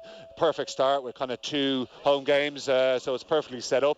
I think maybe after this he might bring on a couple of more players depending on how today goes, but he's certainly got the scope to bring players in and give them a shot. 42-0 result in Cardiff, Wales beating Italy. Josh Adams with a hat-trick of tries. Lee Halfpenny just converting that final try a couple of moments ago. Wales, Grand Slam champions, maybe have been a bit underrated in this tournament because of the change, Warren Gatland leaving, James. Yeah, I think so, and I think that not many people have mentioned Wales, and I think that everyone's talking about how strong England are, but you've got to remember that Wales are Grand Slam champions. They have a bit of a new coaching set up in there. They have a coach, Stephen Jones is still in there. Obviously Wayne Pivac is the new head coach, but he's added some quality into what he's got. You know, there's Johnny McNichol I know is playing today, and obviously Josh Adams has gotten a hat trick today, but he's continuing on his good form from last year in the World Cup. I think that Wales are certainly just bubbling away, and it's the Wales that no one talks about that are the dangerous Wales. And I think with the 42 points, flags are raised again. They go about their business. They'll certainly come over here next week looking to get a big result and upset the odds. But as you say, they just kind of simmer along under the surface and produce week on, week out. At the World Cup, I was looking at the game against Scotland and I just felt we'd murdered them up front. Why would it be any different today, James? Look, I think we've got 13 guys who are involved in that game in the last World Cup. It's kind of a tried and tested game and setup that we have into how we're going to beat this Scotland side. We'll look to get the pressure up front. That's why I didn't think there was too many changes. We've a lot of impact off the bench, a lot of experience off the bench as well. So today is obviously going to be one up front. I just think that Ireland will have too much in this. It's going to be a tight enough affair, I reckon. Scotland will be here to play. Look, they've obviously had a bit of stuff going on in the background as well, but they'll be focused on trying to get a result, but I just think Ireland will be too strong today. Keelan Dowers coming in at number 8. Big day for him. You know yourself, you played for Ireland. Will you be feeling it a little bit right now? Look, he'll be nervous at the start. I think he'll be more nervous nearly. He's been on the bench just waiting to come on if you're Ronan Kelleher. But look, once the game kicks off, he'll be straight into it. He plays with most of these guys. He's obviously had an amazing season, great breakthrough year, and thoroughly deserves it. I'm excited to see how he goes, and it's kind of a little bit of a dip into the future of what Irish rugby can provide. But look, Caelan Doris today has just got to do the simple things well, really. You know, it's a bit of a cliche, but it's certainly true. He doesn't need to do too much, and once he gets the first touch, first carry, gets a tackle in, he's in the game, and then the confidence, and I'm sure he'll be given the confidence of the staff to kind of go out and play a normal game. Has he got the X factor? We hear comparisons made between him and Jamie Heaslip. Yeah, I think he does. He's very similar in that type of mould, and I think you've got someone else like Max Deegan as well, who's got a little bit something else as well. You know, they're different type of players, but I guess Caelan would be your typical big ball carrying number 8, but he can do a lot more than that. And yeah, look, it's a decent enough comparison to put into Jamie, and if he can be half the player that Jamie would be, we'd certainly take it. Conor Murray, what does he need to do today to keep his place in the team with all this clamour and talk about John Cooney? Look, there's been plenty of clamour, I think, and chat about Conor and John Cooney. Look, I can see that John Cooney's had such a great season for Ulster. Yeah, he's been a bit unlucky. Conor's form had dropped, but to be fair to Conor, I think his form's picked up in the last couple of weeks, and he's even got a man of the match in Munster's last game. So, look, he's going to respond to pressure. I think it's the right thing to go with to Conor to start, but I expect to see John come on and get at least 25, 30 minutes. You know, before we'd normally have left Conor Murray on until the 78th minute until we were sure of victory, and I think it's time to kind of change that mould a little bit, give John a bit of experience, see what he can do rather than a token 5-10 minutes. He needs a bit longer to establish himself, get into the game and see, look, as you say, the crowd are expecting to him, and I think an open game like that when players are tired and John's got that sniping ability around the breakdown to come on with 20 minutes to go is a perfect time. How do you expect the Andy Farrell era to be different from the Joe Schmidt era, James? I know he was number 2 to Schmidt, he was defence coach, but he's got his own people in like Mike Catt now.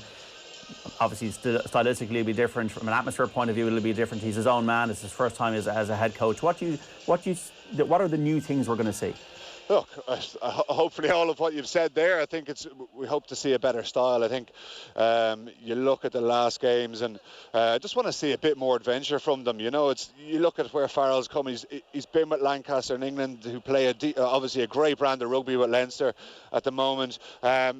We're looking for more offloads, more line breaks. You know, we're the worst side in the 2019 for not worst, but lowest offloads and lowest line breaks in a tier 1 nation. And look, we can't be there to try and compete and to try and to get to finals, to win World Cups, to win Grand Slams. You've got to be up in the top half at least of offloads and line breaks. So I think we can have that adventure from today. That's what I want to see. A lot more adventure, more offloads, more line breaks, and it's a great step forward. Did it get a bit boring? Did we get a bit boring? Yeah. Yeah, I think we did. I think we got predictable, to be honest, Sean. I think, you know, you go back to, look, I don't want to harp on too much about what's gone before because we're trying to kick off on the positive notes, but I think we did get a bit predictable. I think England sussed us out in the World Cup game. We needed a plan B. We didn't have a plan B. Players were frustrated, you could see it. Going into the World Cup, as I say, teams had us worked out, and it's very hard to do that. And I think, look, we built ourselves up for that Scotland game, and we thought we would be all right. And then obviously we slipped up then against a quality Japanese side. And I think coming into this era now, we need to be able to play in open games. We can't just rely on winning by 2 or 3 points. Yes, everyone's going to take it, but I think that we need to bring a bit more of a more attractive brand of rugby to the game. And look, that's what I think we need to do going forward. Ian Downey was on the Saturday panel earlier on, just a little bit, not 100% confident about Jordan Larmour under the high ball. Jordan now, to me, is a very exciting player. Have you got confidence in him and the back three in general? Yeah, I certainly do, actually. You know, I think Jordan's still learning his trade. He's still a young man, and obviously we know how exciting it is, how exciting he is under a counter-attack. But I guess, look, he's going to be put under pressure early. We know Stuart Hogg and Adam Hastings have big boots in them. Blair Kinghorn too, he can knock a ball. I'm sure they'll test him out early. If he knocks it on, try and get into him, you know, test that confidence. But Jordan, I do have complete confidence in him. I think, like, you've Andrew Conway who can slip in then as well. But I go with Jordan. You know, he's, as I say, he's still early, he's still young. He'll have worked in this a whole lot because, look, his natural attacking ability is there for all to see. He'll have worked a lot in the other parts of his games that needs work, and I'm looking forward to seeing him, and I back him completely. Well, James, there's more goals at the London Stadium than London buses. West Ham against Brighton, Guy Swindles. West Ham 3, Brighton 1, and after Brighton looked as if they were getting themselves back into this match after an Ogbonna own goal and then dominated possession, West Ham have just re-established a 2-goal lead. Terrific hit from Robert Snodgrass from outside the penalty area. May well have been going in anyway, but it certainly went in after it deflected off Bernardo's head. Snodgrass's second goal of the game, the second one deflected. West Ham won't mind. West Ham 3, Brighton 1. Also got an update from Vicarage Road. Watford against Everton with Andrew Cheal. Watford 2, Everton 2. Everton have come out full of confidence in this second half. Watford still look deflated from having conceded twice in the last 2 minutes of the first half from the leading 2-0. Long looping free kick by Sidibe for Everton was headed over his own bar by Cabaselli for a corner.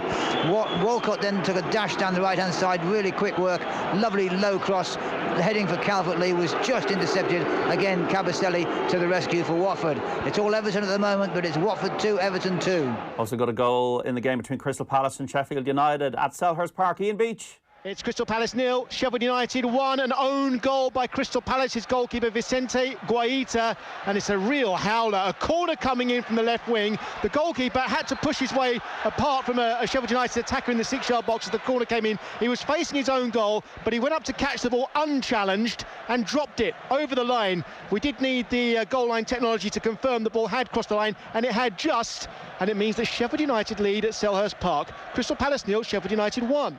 Back to James Downey at Lansdowne Road. James, I believe you played under Gregor Townsend at Glasgow. I did indeed, yeah. How did that go? What's his kind of style? What's the Gregor Townsend way? Gregor likes to play an attractive brand of rugby, likes to play open. I think he tries to give, well, he tried to give a lot of player power. I think he may have kind of pulled back on that a little bit at the moment. But look, Scotland they've got some quality players. They're in a bit of a golden era in terms of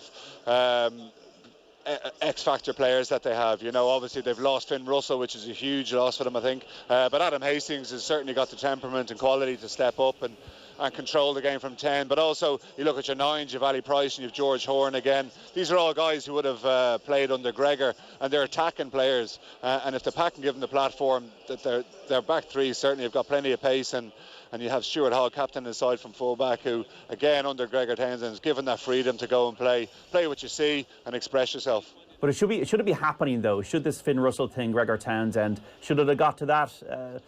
Or is it just one of these things you can't prevent it? No, I think you got to a stage where it was embarrassing, you know, and I think that the players are kind of going to have to step in a little bit more and take control and kind of say to Finn, that's not the way you got to behave. And Gregor's got to nip it in the bud. Look, it's the first week. It's not what they need, but they're just going to have to refocus and get on with their job. You know, it's a little bit of a distraction. It's been more talked about outside their circle, I'm sure, but it's still going to be lingering in the back of the mind. Once the game kicks off, players aren't going to think about it at all, but it's certainly one for Gregor that he has to certainly question and question what type of player and what type of attitude he wants in the Scottish camp. Well, our rugby coverage brought to you by Vodafone, Team of Us, everyone in. There's been another goal at Anfield. It was 1-0 to Liverpool. What's it now, Shane Pennington? It's now Liverpool 2, Southampton 0, and Jordan Henderson has got a second goal for the Premier League leaders. Nice move down the left-hand side, again involving Firmino. A lovely ball into the edge of the 6-yard box, and there was Henderson to smash the ball past Alex McCarthy high into the roof of the net. That should be the 3 points now for Liverpool. It's Liverpool 2, Southampton 0. So we're looking now at a 24th win for Liverpool and a tally of 73 points out of 25 games. Just unbelievable stuff. They're going to smash that City record. They're going to have the title wrapped up probably by tomorrow, the way it's going. Obviously, I'm not talking seriously there. James Downey, do you follow a Premier League club, do you? I'd be like yourself, John, Tottenham fan. You're a listener, you know. I am indeed, Good of man. course, yeah. Kindred spirits here on Off the Ball News Talk Saturday. It's going to be tough tomorrow against Manchester City. What are the keys to victory then for Ireland today against Scotland in your view? Look, I think with the consistency and the selection that he's gone for, he's brought a bit more enthusiasm as well with the young guys coming in. I think if they just get parity, if not more up front, which I think they will get, it'll lay the platform for the backs to open up a bit. But I just think it's going to be, we look for the Irish pack to bully. I think we can do it. As I said, we've got the freshness in there. We've Mike Catt as well, who's going to bring a different element into the Irish attack, you know, and he's obviously coached against Ireland with the Italians, so they'll have worked on certain things that other teams will have looked at. But look, everyone wants to see a bit more of an attacking brand and more exciting game plan. It will take a little bit of time to bed in, but look, it's perfect conditions here today, and I say it's a home game, first 2 games, so it's what we're looking for. Johnny Sexton's got the battle haircut. I think it's going to be a good thing. I think he's going to relish this captaincy. I think it'll be a real positive for Ireland. Yeah, no, certainly, completely agree. I think there was a lot of talk about James Ryan being implemented in there, and I think his time will come. But I think for now, like we've talked about cycles and World Cups in 4 years, I don't think they need to worry about that in year 1, you know. I think there's a bit more time where we can change. We have to get the winning habit back. We have to get the brand of rugby. You got to get Johnny on board. Like, he's going to take that leadership role extremely seriously, and he's extremely capable, as we well know. Let James Ryan keep doing what he's doing, and he can learn from Johnny again, and when the time's right, I'm sure the baton will pass. Yeah, what's the atmosphere at the pitch at the moment? Are the players warming up? Anybody jumping about? Anybody taking a few kicks, or what's going on? No, they've been out for a good while, actually. The crowds, there's not too many in the crowd come in yet, but the players have been out for at least 15-20 minutes, both sides. Just getting into some drills, nothing too amazing happening, but everyone confident. I was looking at kind of Rob Herring, Ronan Kelleher, just keeping an eye on that line-8 situation. They were. Is that a vulnerability? Potentially. I think you look at if you look at Ulster, and you saw kind of a small maybe percentage that would have let Ireland in is the line-8. You can see Devon's back in there on the bench to come off, you know, and if we are struggling, he's there, his go-to ball, you know. I think Henderson's learning still about how to call the line-8. I think there's many factors that come into it, but Rob Herring's been there now. He's kind of been the incumbent for a while, and Rory Best has stepped aside, so it's a great chance for him. Look, his darts were on the money there, his line-8 throwing was perfect, and once he gets the first one, you're into the game. And same with Ronan Kelleher when he comes on. Nail the first one, keep it nice and simple, and you're in the game. This is a special tournament, the Six Nations. I said that the fans who are going there today have a real sense of anticipation. It's aerial, ultra clean. We don't know what the scores are. Everything is right at the moment. Everybody's opinion's right. It's a beautiful place to be, 20 minutes before kick-off? It is indeed, yeah. It's just before a week, and I'm sure, hopefully everything we've said doesn't go out the window and we get it completely wrong. But look, it is. Everyone's excited for this to start, you know. It's, as I say, it's a clean slate for everyone there, and it's a great chance. You can see the buzz is there. It's a different style. It's a new era, and everyone's excited to get going. Even walking here today, there's plenty of people in the pubs having a few settlers just before they come in, and I'm sure they're notoriously late. They'll be here just as kick off. The stand will still be filling up. So the James Downey verdict on Ireland against Scotland is? I think Ireland will win today. and I think I'll go with the bookies. They're around 14 points, so I'd say I'll be between 10 to 12. I'll go just under that, but I think it'll be a close affair. Look, it's still the first one. They haven't played in a while, so a few teething problems, but to get better. So, but look, get the win. That's all they want. A bit of a performance as well is going to be key. You want to see something moving on. We don't want to see what's come before. You want to see something more abrasive and exciting. And I'd be happy with that. You know, a big performance. And if we win by 4 or 5, I'd even take that. Andy Farrell's in a suit apparently on the pitch rather than a tracksuit. He told us he wasn't going to be wearing suits. Yeah, I'm having a look for him here now, and maybe he is, but I can't see him. But yeah, look, he's obviously taken his role as head coach very serious. He's been watching a lot of football and obviously gone old school and gone back into a suit. That's what you want to do, absolutely. But he's got enough people on the ground to be getting on with the messages. They're all mic'd up, so he can get what he wants done. England against France in Paris tomorrow, Le Crunch. How do you see that one going? I think that's going to be an extremely interesting game. A lot of people have spoken about this French side. A lot of youth, a lot of enthusiasm in there, a lot of skill factor. Very exciting going forward.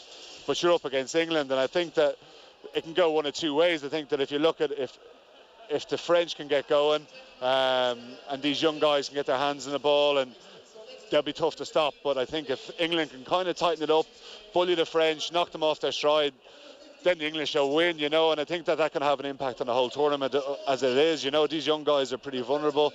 If they do take a bit of a beating, how you pick them up. In terms of how French rugby have done it over the past few years, they chop and change after one result. So France could come first or second, or they could come fifth or sixth, you know. It's as simple as that with the French, and tomorrow's result is a massive way in defining that. And Ireland's finishing position will be? Top 3. If they came third, I'd be happy. If anything above third, it'd be a great result. Just think performance is key at this stage.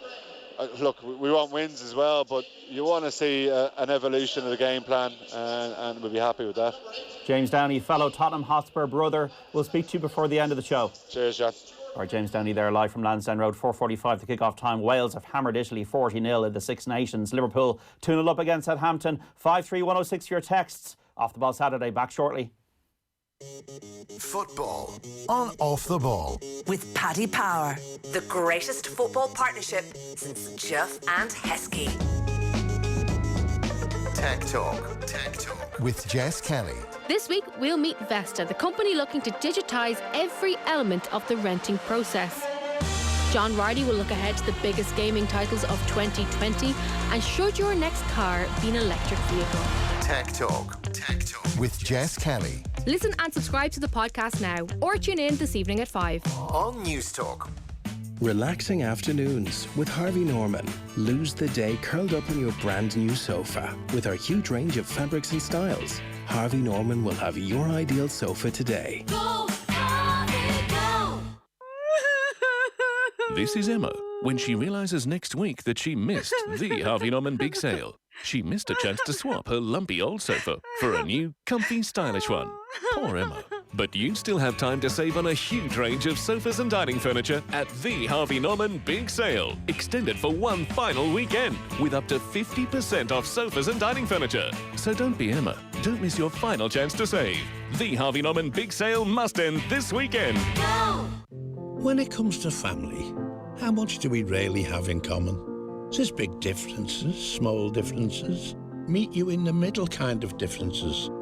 And you debate your differences over chips and cheeseburgers, or vegan cheeseburgers, which you tuck into at dinner or supper, or perhaps you say tea. Whatever you call it, there's no better time to come together. After all, it's differences that make a family. McCain, we are family. We do it in the toilet, in the car, in bed. We do it from anywhere. We love online shopping. So if your business isn't online, you're missing out big time. Buy a .ie today from hostingireland.ie and get a website free for a year. So wherever your customers are, they'll always be able to find you. Get started at hostingireland.ie. Every bumpy road, every bit of weather, every school run, every moment of reflection, every... It's rush hour on a Friday. What did you expect? little disagreement, every tight squeeze. Everything about a Skoda is made for Ireland. For the lowest rate on the market for personal loans under 10k, with no early repayment fees and eligibility approval in seconds, try a loan that's fast and fair from An Post Money. Maybe it's for sprucing up the back garden, upgrading the wheels, or the big family holiday. Whatever it's for, with An Post Money, you know you're getting the lowest rate on the market for loans under 10k. Search An Post Money loans to apply online or visit your local post office. Lending criteria, terms and conditions apply. New applications only. Info correct as of 1st of August 2019. Source ccpc.ie. An Post acts as a credit intermediary on behalf of Avantcard DAC. An Post trading as An Post Money is authorised as a credit intermediary by the CCPC. Avantcard DAC trading as Avantcard is regulated by the Central Bank of Ireland. The Heritage. The perfect location for your next conference or event. Situated between Kildare Village, the Curragh and Portlaoise, it's easily accessible from just about everywhere. Less than an hour from Dublin, just off the M7 motorway at Junction 15. Make an inquiry today and learn about our exciting recent refurbishment. The Heritage, your own kind of perfect. Discover more at theheritage.com. When you sign family members up with Vodafone Red Family, our multi-mobile package, you're guaranteed the convenience of one bill and monthly savings with a third plan free when you're signed up to 2 or more plans. However, we're afraid you're not guaranteed the jokes in the family group chat will improve. But for guaranteed convenience, savings and flexibility, pop in store to get Vodafone Red Family for your whole family. Well, except the dog. Free plan offer based on adding Red Plus as a third plan. Contract depends on package chosen. Offer ends February 28th, 2020. See Vodafone.ie for full terms. Need next day delivery on industrial tools and safety supplies? Then you need Caulfield Industrial, one of Ireland's largest suppliers. Our nationwide distribution service offers next day delivery on over 50,000 stock items from caulfieldindustrial.com. We supply quality tools, safety gear and equipment from all the top brands like DeWalt, Snickers, Bosch, Stanley, Baco and more. So whether you're a professional tradesman or a DIY enthusiast, shop online at caulfieldindustrial.com. When people want to talk, they talk to the Sunday Independent. No question off limits, no subject out of bounds. Paul Kimmage with Rory McIlroy. Don't miss a unique insight and an extraordinary encounter starting this weekend. Plus, Neil Francis and Brendan Fanning on the dawn of a new era for Irish rugby. In Living, Marion Keyes opens up about depression, comedy, body issues and literary snobbery. Plus, Sunday Property is back with an exclusive report on the future of house prices. The Sunday Independent, the complete read. Football on Off the Ball. With Paddy Power, the greatest football partnership since Shearer and Owen. And Jerry, welcome back to Off the Ball Saturday on News Talk. John Duggan with you through to 5 o'clock in the company of the Irish Independent soccer correspondent Daniel McDonnell and writer and coach Shane Keegan. We've got another goal. Liverpool-Southampton, Shane Pennington. Well, it's Liverpool 3, Southampton 0 in this game. Done and dusted now, with Liverpool set to go 22 points clear at the top of the league. And the third goal coming in from their main man, Mo Salah. Lovely ball round the corner, though, from the captain, Jordan Henderson, who's been tremendous once again this afternoon. Salah kept himself onside, ran in the area, and then with the goalkeeper coming towards him, coolly just chipped the ball over the advancing keeper and into the back of the net. It's Liverpool 3, Southampton 0. We got a red card between Watford and Everton. Those teams playing at Vicarage Road. Andrew Cheal. Watford 2, Everton 2. Everton will play the rest of this game with 10 men. Fabian Delph has been sent off. A red card for a late and high tackle on Etienne Capoue. It was late, it was high. There was no question about it. The referee went straight to his pocket for the red card. No referral to VAR. Fabian Delph off. It's Watford 2, Everton 2. Remember, our football coverage brought to you thanks to Paddy Power. For more information on responsible gambling, visit dunlewy.net. In the Premier League earlier finished Leicester City 2, Chelsea 2. It's Bournemouth 2, Aston Villa 0, Crystal Palace 0, Sheffield United 1, now Liverpool 3, Southampton 0, as you heard there. Newcastle United 0, Norwich City 0, Watford 2, Everton 2, West Ham United 3, Brighton 1. Could be a huge result for the Hammers at half-5. It's Manchester United kicking off against Wolves. Speaking of United, 15 years to the day, Keane-Vieira had that clash in that tunnel and the 4-2 win for Manchester United at Highbury. And John O'Shea scored in that game. He joined Adrian Barry and Owen Sheehan on Off the Ball AM yesterday morning to talk about the goal and what was going through his mind when he found himself all alone on the edge of the penalty box. It was clear from the footage that you made your mind up that you wanted to get into the space and no better man to play in, as you mentioned. How quickly in your head did you know, because the keeper had come off a little bit off his line, how quickly in your head after you received the ball do you know that's what I'm going to do here? Yeah, well look, that's the thing, because of the angle, and you're generally thinking a lot, certain keepers come out and rush try and rush you to obviously put you off. But I'd honestly done a few of them in training, probably 2 or 3 weeks beforehand. Because different times in the sessions, we do little things like that, just on the angle as well, because and as well how keepers rush out, just little things and stuff like that. So the odd time when I joined in with the midfielders and attackers doing a bit of finishing, I had done a couple, but they were only in training. So to do it in a game like that, when obviously the incident that happened in the tunnel beforehand and stuff like that, you know, it was and at that time the games against Arsenal were really, really intense, proper games. So nice to finish a game off like that. And you've swept it across the full distance, I suppose, of the goal. Was that the intention? I think it nestles in the inside of the side netting. Was that the intention, to give yourself the full capacity to get the ball up and down, or was it let's just get it over his head here? No, let's just get it over. And I think then I wish the camera had a pan down a little bit. I was obviously trying to do an awful Eric Cantona impersonation, you know, with the hands out. But it just looked like awful shock on my face. And everyone telling me, you must have thought you were offside, were you? But like that's the thing. Like we were kind of jokingly saying that you'd gone full Cantona, not only with the goal but with the celebration as well. Because as you say, it's a very tight shot, and you can only see the face. So you actually were trying to replicate Cantona in a celebration at that moment. But in my head, I was not in anyone else's head. No, look, as I said, you remember not at the split moment where you just think, okay, I'll just stand still here, and then everyone was that far away from me, standing still, and I thought, best move here. I best move quick, and then eventually the lads came over to me. You mentioned a bit earlier on, Alex Ferguson asks you to go out and play that role. You come on around the hour, that sort of sitting midfield role, and then you decide, actually, do you know what? I'm going to have a bit of a run at this. What, like, in terms of your thought process at that time, because I can't imagine like going against the instructions of a manager like Alex Ferguson is something that players are doing that often. What do you think in terms of the instructions at that stage?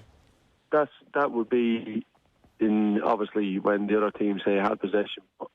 The manager always encouraged their own individual abilities, shall we say, skills and ideas. And it was Heinz who was bombing down the left. And he'd skipped away from a lunging tackle. So I just thought, right, we got a bit of a break here. And managed just to make the run. Yeah. And I was actually probably thinking in my head, I'll create someone a bit of space. A little bit I know I was creating my own bit of space. But it was a great ball around the corner. That was beautiful. From Scholesy, you know. So to be able to get the touch and finish, it was nice. John O'Shea there. We've got a goal between West Ham and Brighton. Guy Swindles.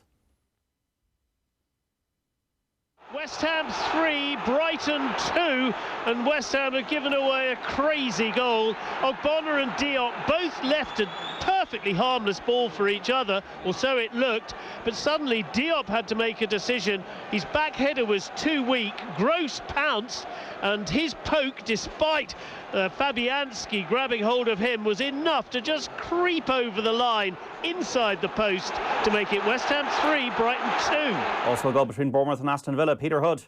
Bournemouth 2, Aston Villa 1. The game changed just after half-time with a second yellow card to Jefferson Lerma. With Bournemouth in total control, they now find themselves pegged back. A debut goal for Mwambwa Samatta heading in on 70 minutes to set up a frantic finish here. Bournemouth trying to defend with 10 men, and they're doing so at the moment well, but Villa are pushing forward. It's Bournemouth 2, Villa 1. 53106 for your text. Can anyone please explain to me why you're spending airtime talking about Keane-Vieira and spat in a tunnel from 15 years ago? I don't get the constant news talk need to bring up Keane-related material. Keane was a great player, poor manager, and rubbish pundit from Kieran. He's not happy, Kieran. No, he's not happy. All I can say is that Keane, we had over 1 million views when we had that Keane and Neville night last year on Off the Ball. He still managed to stir Kieran enough to send that text, though. That's part of the problem. Kieran, we've got a message for you today on Off the Ball. Take a day off. No, don't. No, don't. Stay with us. Sure, Stay that's with the us, right Kieran. message, John. Stay with us, Kieran. It's only a brief segue here to nostalgia. Kieran, it's okay. It's okay. There's not too many people turn off the radio when you're ready to talk about Roy Keane. In fairness, though, is there? Kieran is passionate about it, and the whole point is this is about passionate debate. Arguments in tunnels. Have we lost a bit of that? Well, I don't know. Do we want? Well, not in the GAA, obviously. You see lads hopping over tunnels. See, I don't know. It happens in GAA. It's charming. If it happens at a League of Ireland match, it's disgraceful scenes. But the one thing I would say about this 15 years ago row, the great thing about it is that the great thing, the weird thing, is that Chelsea won the league that season. Oh yeah. This was actually Jose's first year. This is flagged as the apex of it. But actually, it was like this was more like. One of the late Muhammad Ali fights, do you know what I mean? It was like this, the moment had passed, but this was the fire was still there, but actually, they were this was the end. United beat Arsenal twice that year and still finished 6-7 points behind them. Yeah. They were both gone as well by the end of the year, Keane-Vieira at United and Arsenal. Yeah. This was the end. It was. This is the end, my only friend. I think, in fairness to Keane, he came out in the autobiography and said if it actually had kicked off, Vieira probably would have been able to punch the head off me. He had the edge maybe at that stage, you could argue. It's funny celebrations. I know John O'Shea is quite funny when I'm watching YouTube with our producer Neil Tracy this morning, and he kind of doesn't really know what to do, and then he just starts running. Best ever celebration? Marco Tardelli for me, always. Oh, God, I have to think about it now. Well, I did like the one at Hull City where they did the replication of Phil Brown's halftime team talk. That's right, yeah. That was more... So Jimmy Bullard, I think. It was Bullard, but the theory was that actually Paul McShane had the idea, but he didn't score the goal. So obviously, whoever scored the goal got to take the central role. In terms of entertainment, I don't know if I'd call it best, but in terms of entertainment, I just always love watching Tamuri Ketsbaya's where he just belting the rag and starts kicking the crap out of the advertising hoarding after scoring a goal. It's very, very entertaining. So that would be up there, actually, yeah. It it was peak Premier League, wasn't it? I mean, Jose had just landed. He was. He was box office. He was popular, absolutely, across the board. He actually was the special one then. Well, you were. I remember because I was at Today FM at the time, and we were. The technology wasn't as advanced, so even like the 3-minute press conference was a big thing, getting that in. But everybody was like really salivating over the press conference. Every Friday was a press conference, talking about bird flu and all this kind of stuff and entertaining stuff, and he had the kind of. Just the dripping with charisma, and they played really good football that season as well. People forget as well, but like with Duff and Robin, with Drogba, and it was a different time. And I wonder, has the passion, have we lost a bit of the character out of the game? Is the game too engineered? Is it too slick? Is everything just too or is beautiful? Or is it our age group being nostalgic? Are we just being? I think you enjoy your sport the most, you enjoy your music the most, you enjoy everything the most from your early 20s. And is David Moyes enjoying today? We've got another goal. West Ham Brighton, Guy Swindles. West Ham 3, Brighton 3. Hugely controversial moment has made sure that Brighton at the moment are level. The ball came across, Fredericks air kicked, it fell to Glenn Murray. It appeared to strike somewhere near his arm before he put the ball into the net to equalise. Initially the goal was ruled out. However, after a lengthy VAR discussion, the goal was then given to stand. However, a view that we hadn't seen during that suddenly came up on the stadium that made it look slightly more as if it had hit his hand. As it is, though, West Ham 3-1 up and cruising, have thrown away a 2-0 lead. Brighton are right back in this match. It's West Ham 3, Brighton 3. Got some team news as well from the game between Manchester United and Wolves with Darren Stanage. Bruno Fernandes starts for Manchester United. They make 4 changes today. He starts as well as Pereira, Mata and James, who are the other changes from the win at Man City. Matic is suspended, Lingard, Williams, Greenwood dropped to the bench. Wolves bring in Bolly and Jota with Neto and Dendoncker dropping out. Their new boy Daniel Podence on the bench. A win for either of these sides will see them cut the gap to the top 4 to just 4 points. At Old Trafford, Manchester United Wolves. 3-0 for Liverpool against Southampton. Has disrespect in the equation now with Jurgen Klopp and the FA Cup? Has he disrespected the FA Cup? They're going to play Shrewsbury during the week, and he might not be there. And yeah, I think it's the first, arguably since he got here, the first controversial moment. Yeah, it's the first time he's got things wrong. To my mind, he's got it wrong. I would have little issue with him not putting out his full strength team. I'd have little issue with him sending the lads away on a break. He has to be there. He has to be there. How can he not be there? I think so. I think he has to be there himself. I mean, there's been a lot of commentary on it. It sometimes just falls down the lines of, shock horror as, sort of Liverpool supporters or commentators back Liverpool manager. I think from a very neutral perspective on it, I just think it's over the top disrespect, and other managers would be getting more. Not disrespect, disrespect's the wrong word. I think he's got a point to make with the break, and listen, he's throwing his weight around. That's what he's doing, and he has the power to do it. And I do get that he's looking after number one, and so Liverpool fans will love him for doing that. But I do think, just if you were to look at it straight on as an issue, the manager should be there. The man, what is he doing that is so important that requires him not to be there? I just don't think he's lost. He's a charming enough character, so he's getting a bit of a pass on that, and he's able to explain it very well. But I just don't. I don't use the phrase there, looking after number one. Looking after number one means looking after your players. It doesn't mean looking after yourself. Yeah. So if by looking after number one, he gave all the players the time off and he stayed, well, now he's absolutely doing the right thing in my mind. But now looking after one seems to be defined as he's looking after himself, which is completely wrong. Yeah. The Boomtown Rats had the song looking after number one. Is Jurgen Klopp doing that, folks, on 53106? Is he disrespecting the FA Cup? Give us a bar or two, John. No, maybe later on. Back in a moment. Get the latest News Talk podcasts at newstalk.com and on the News Talk app. When it comes to truly awesome entertainment, we're not playing around. Now, when you switch to Virgin Media, you can pick up superfast broadband and TV with Virgin Media Sport. All for just €55 a month for an incredible 12 months and €89 a month after that. The sale that leaves nothing behind, now on. See virginmedia.ie. T's and C's apply. See virginmedia.ie. New customers only. 12-month contract. Offer ends February 28th, 2020. Your home is looking tired. You want to feel inspired and create a new look for less. Then you discover Easy Living Interiors Winter Sale is giving all customers their best savings yet. Velvet bed frames and chairs, designer sofas, homewares, furniture and gorgeous dining sets. A design service in store, fast delivery and more. Easy Living Interiors sale is as good as it gets. Easy Living Interiors, Cork, Waterford, Navan, Naas, Sandyford, Drogheda and Wexford. Sale ends Sunday. There's a lot more to financial and investment planning than finance. There's you, your family, your life. At Davy, we get to know what's important to you before we talk numbers. By developing a more personal relationship, it's easier when we do talk about financial life plans. Knowing what's really important to you means we can create the financial life plan and investment strategy that's right for you. Let's start the conversation. Call us today or search Davy. Davy, it's not just business, it's personal. J&E Davy, trading as Davy, is regulated by the Central Bank of Ireland. We take our responsibilities personally. At Centra, we have great mega deal offers until Sunday. Like Centra Irish Chicken Fillets 680 gram, half price now €4.50. Johnson's Cotton Touch Baby Wipes 12-pack box, half price now €6. And Coors and Rockshore 20 bottle pack, €20 each. Centra, live every day. Enjoy cost sensibly.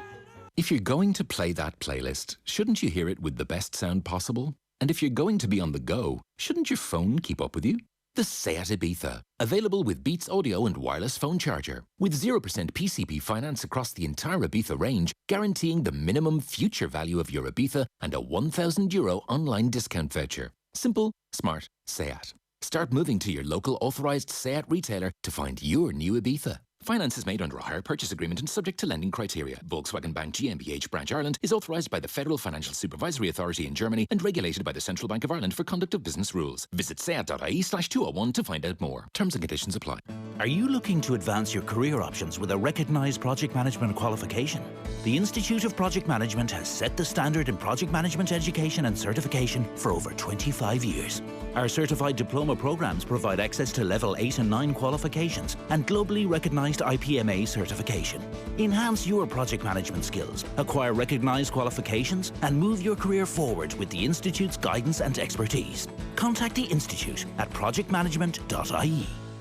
come the day and come the hour. The time has come to get behind your team. Be part of all the Six Nations at D2, the home of sports. Watch all the games with action as epic as our 20-foot monster screen. Soak up the atmosphere with tempting matchday specials. Then keep the buzz going with music through the night. This Saturday, see Ireland take on Scotland. So why not give it your all? Answering Ireland's call. For reservations, email info@d2.ie. D2, the home of sports. Unaccompanied learner drivers and the owners of the car they drive now face stiffer penalties, with almost 2,500 cars having already been seized.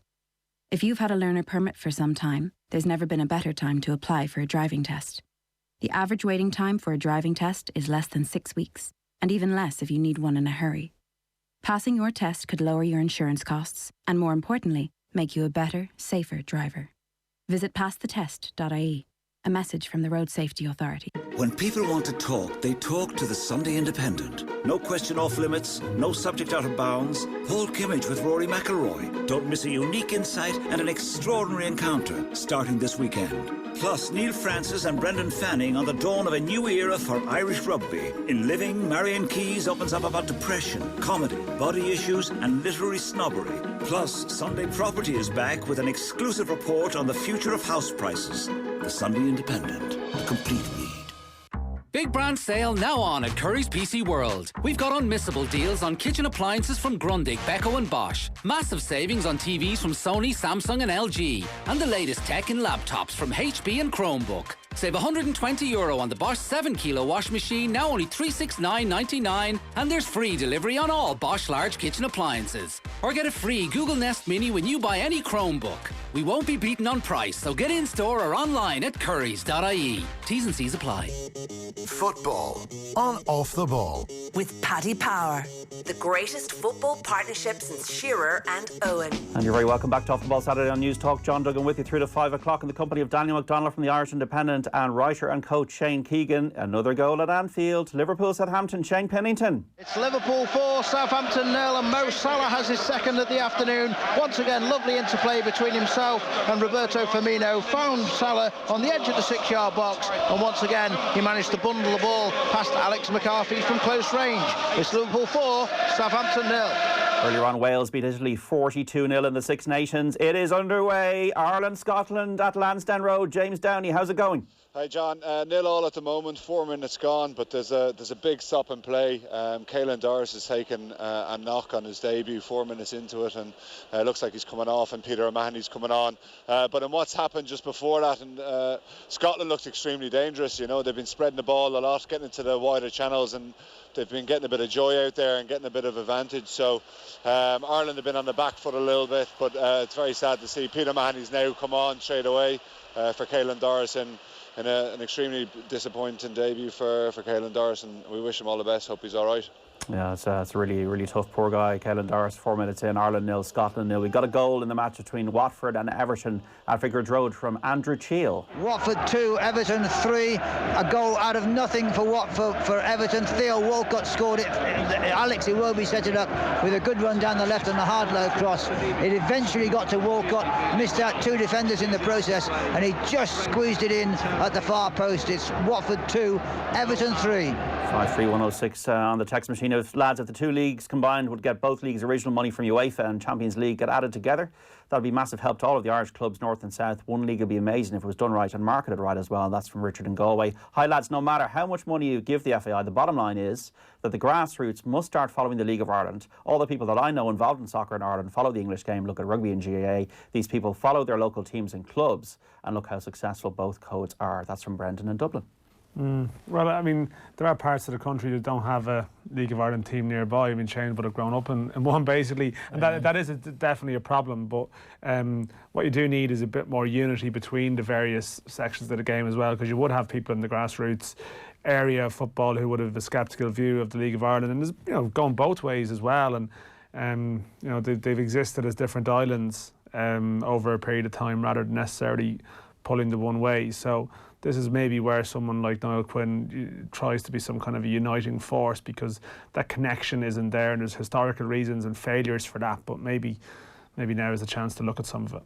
The good news is that Caelan Doris was able to walk off the pitch at Lansdowne Road, but his game against Scotland is over, and it is 3-0 now to Scotland in that game between Ireland and Scotland. Also finishing up here with the full times in the Premier League. Manchester United against Wolves at 5:30. Really unsavoury stuff, that Ed Woodward stuff during the week with a group of yobs outside his house, but it's probably not going to stop the kind of the conversation around Ed Woodward and Manchester United from a business perspective, from the way the club is being run.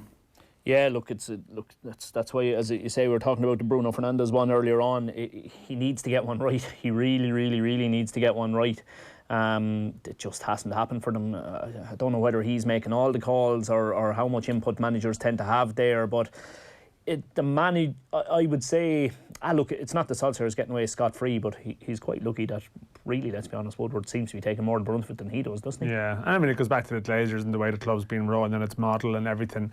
Of course, those people went miles too far, and that's just sort of ludicrous stuff, you know. But it reflects an anger that does exist at some level, and there's a frustration from people who follow the scene much closer than we do, to a degree. But I mean, you look at that starting 11 today, even with Fernandes gone into it, and you look at the starting 11, we're talking about the game 15 years ago. My God, talk about chalk and cheese in terms of personnel. Yeah, look, it is only a game. We've got to remember that, and the stuff was pretty disgraceful during the week.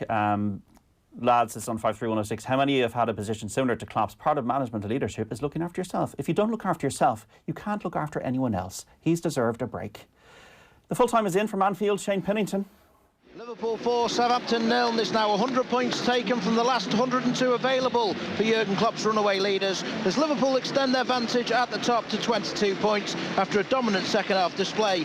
Southampton missed 4 gilt-edged chances to take the lead before one of their ex-players, Alex Oxlade-Chamberlain, fired Liverpool in front, and then further goals from Jordan Henderson and 2 from Mo Salah confirmed the win to leave the Liverpool fans singing, "We're going to win the league," and it's hard to disagree in the position they find themselves in now. Liverpool 4, Southampton 0. And the full time, go on. No, we were talking about missing games. You know, you've missed a game in your time, but it was to go and watch. Very different reasons. To go and watch another team they were playing in the next match because your season was over. So there is reasons, but Jurgen Klopp has played well enough to be at all these games, including the Shrewsbury game. Full time, Crystal Palace, Sheffield United. Ian Beach. Crystal Palace 0, Sheffield United 1. A scrappy goalkeeper's own goal deciding this uninspiring match. Crystal Palace's Vicente Guaita dropping a corner while facing his own goal line. The automatic technology signalling to the referee the ball had crossed to give Sheffield United the decisive winner. Technology was involved again later. Crystal Palace defender Joel Ward shown a red card, but referee Andy Madley changed it to a yellow after watching the replay. Crystal Palace 0, Sheffield United 1. Full time at St James's Park, Newcastle and Norwich with Stephen Goldsmith. Newcastle 0, Norwich 0. A game without goals but high on chances. Pukki with at least 3 for Norwich, in which he should be scoring. The two keepers, Krul and Dubravka, played well and made good saves. In fact, too many between them to list. Almiron had a contender for miss of the season in the first half, heading wide with the Norwich goal at his mercy. Somehow, it finished Newcastle 0, Norwich 0. West Ham have blown it. Draw against Brighton. Guy Swindles. West Ham 3, Brighton 3, and in the match against the big relegation rivals, West Ham twice threw away 2-goal leads. 2-0 up after the first half through Diop and Snodgrass, and Ogbonna's own goal made sure that it was a nervous time. However, Snodgrass with his second deflected goal made it 3-1. West Ham were cruising, but with 15 minutes to go, a mess up at the back saw Gross just cut that deficit, and then after a long VAR decision, eventually Murray was adjudged to have scored the equaliser. West Ham 3, Brighton 3. And a full time for Vicarage Road, Watford and Everton. Andrew Cheal. Watford 2, Everton 3. Everton fought back courageously from 2 down to win it through Theo Walcott, squeezing in at the far post in the 90th minute.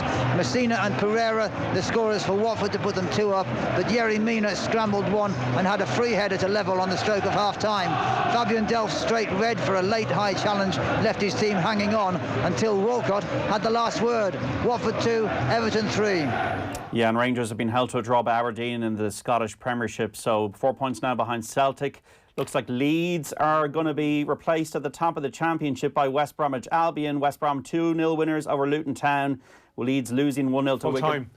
Full-time Leeds losing to Wigan 1-0 at Ellen Road. Bad result for Leeds. Full-time earlier on, Hull 1, Brentford 5. Full-time Birmingham City 2, Nottingham Forest 1. Full-time Preston 1, Swansea 1. Full-time QPR 0, Bristol 1. And full-time Sheffield Wednesday 0, Millwall 0. Latest scores: Charlton 2, Barnsley 1. Fulham 3, Huddersfield Town 2. And Middlesbrough 1, Blackburn Rovers 1. Also in the Premier League, we have Bournemouth and Aston Villa today, and that has finished in a 2-1 win for Bournemouth, the Cherries. Happy birthday, Kevin Kilban.